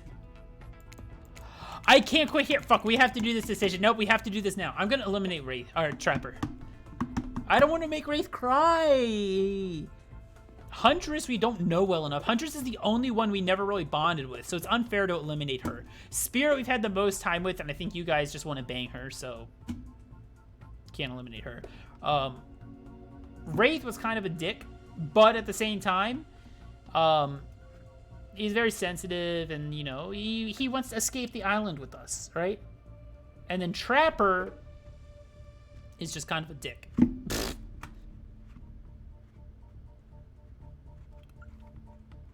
Poll, fine. We can do a poll. One final poll to end this off. Who are we eliminating?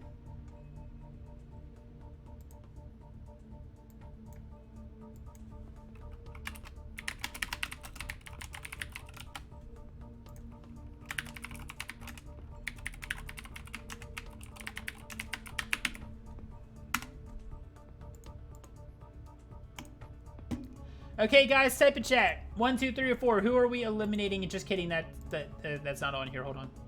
Okay, you can type right now. By the way, it's reading it. It's just you can't see it. 1, 2, 3. Oh wait, so 1 is Trapper, 2 is Huntress, 3 is Spirit, 4 is Wraith. 1 is Trapper, 2 is Huntress, 3 is Spirit, 4 is Wraith.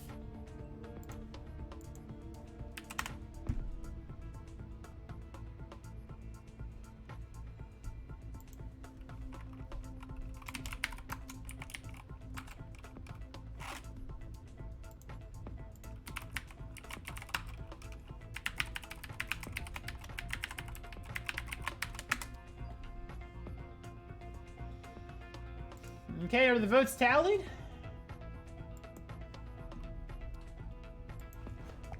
Hold on 1 second.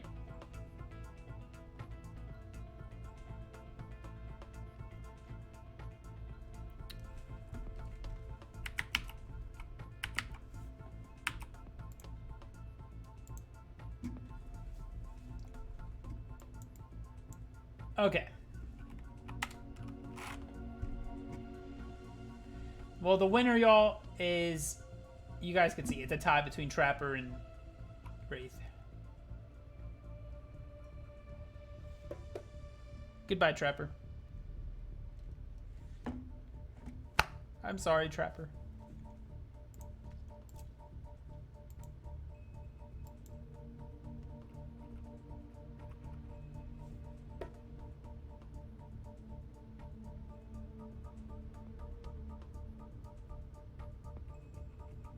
He's a sweet dick. Oh my god. Okay, Trapper it is.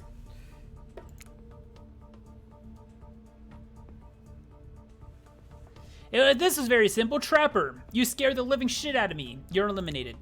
That's fair. Honestly, though, I don't care. You suck. But not in a good way. You bore me. Your personality-free maggot. It wouldn't even be fun to kill you. See, he's not even going to kill us because it's not fun. You guys are worried.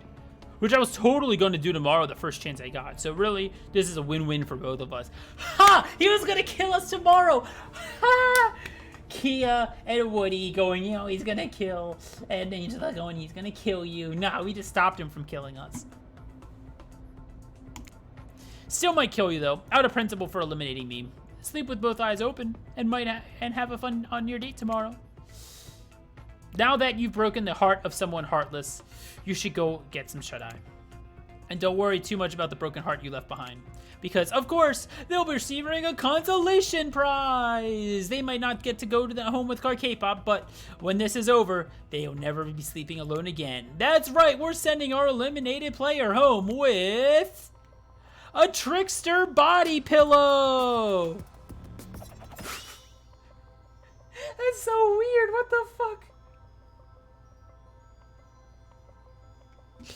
This is the next best thing to the real trickster. It might not hug you back, but it'll definitely won't try to stab you. And how do we know? Because I've never tried it. That's right. Dwight's tested it. Claudette approved. I hope you sleep well, carkpop. You're my hero for what you've accomplished. How can you sleep tonight knowing that what you've done? No, not because of the guilt. I mean, knowing that there's a legit homicidal maniac who hates you so close by. How could you sleep tonight knowing that what you'll do tomorrow? I don't know how you'll do it, but you better go before Dwight and Claudette come back and put you to sleep themselves. You know these two. Schedule, schedule, schedule. You know what? Maybe we'll just finish this tonight. Because what? It can't be that much longer, right? Unless we have to eliminate another one and then pick.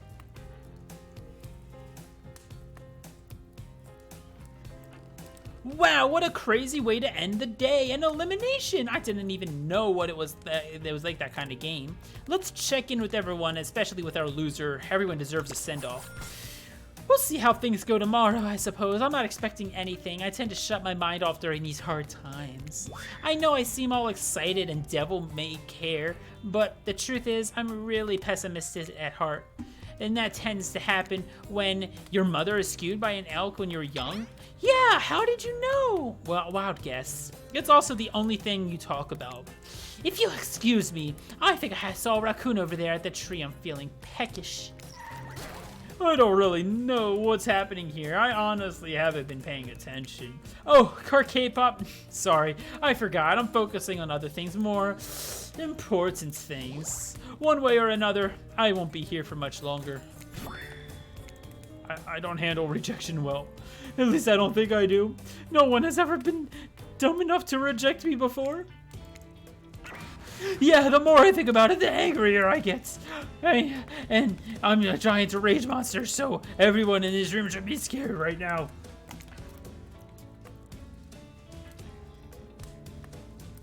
Turn off the camera.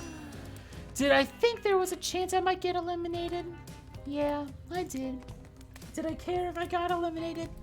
Not even a little. Does the volume of words I spend talking about how much I don't care about things signify a deeper yearning within me to be seen, heard, and validated by those around me? Nah. What? You're not, no, you're not part of this. You don't get a confessional. It's cool, man. I'm not a part of anything. You feel me? I'm not a cog in anyone's machine. I'm in my own machine. This whole thing is pretty cute though. Charmingly low budget, old school marketing vibes. Not gonna lie, I kinda wish I wasn't so busy right now. I'd definitely be down for a reality show style dating competition with several elements. But I got a new album upcoming tour, finalizing a new sneaker line, producing a limited series on my life, starting a new social media NFT crypto app, and doing all these private gigs over on IP Island. My dudes, you gotta come check it out. IP Island, it's dope. It's where all the real killers are hanging out. Fully licensed, no legal drama. Lawyers? Take a hike. I'm not gonna tell everyone that Trickster said that about them. Don't worry. I'm talking about your favorite established characters from all over pop culture that can't be seen on this island. Hell, you probably can't even mention them. Like don't you say it. Look, we get it. You're very popular in demand, but we have a game to get back to, and I don't want to get sued. Ghostface. Come on. Whatever, I don't care. I'm the Trickster. See you around, carkpop. You too, narrator.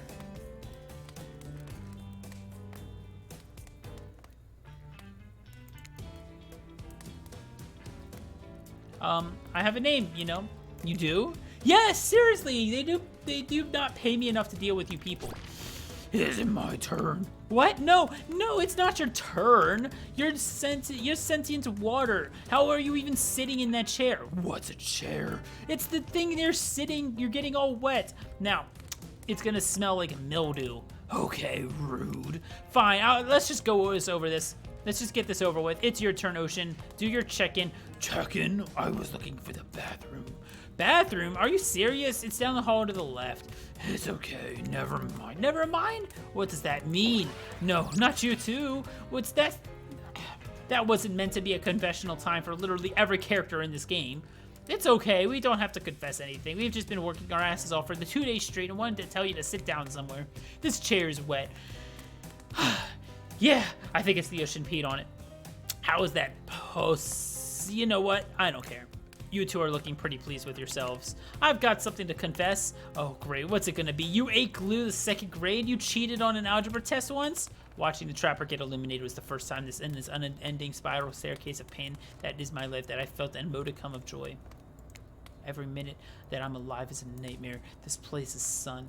This place, the sun, these sweet sugary drinks. It sounds fun for a long weekend, but in eternity, the unrelenting realm, crashing waves and wailing seagulls is like a ascending song of evil that makes me question the very foundation of the universe. Why am I here? Why are any of us here? What kind of sentient being would do this to us? Please, erase me from this existence. Make it so that I was never born. Pull the plug on this experiment and let my soul be free. Please, please get me out of this polo shirt. Ooh, let's get you to bed, buddy. I don't want to go to bed. Going to bed means eventually I'll have to wake up. Yikes, huh? That was a weird way to end. Oh well, what are you gonna do? You have to let the camera roll enough. Someone is bound to get crazy. Anyways, it seems like everyone's had their shot to annoy me tonight. So hit the hay and get some rest. Tomorrow is gonna be a doozy. Okay, y'all, I think we could pause there. And we start with day 3 of however many days tomorrow. Or not tomorrow, but Wednesday. Or we could do this Sunday after everyone leaves. We'll do this Sunday after we get 19 votes on grading K-pop. Sound good? I think it's a good place to end it. So we'll save.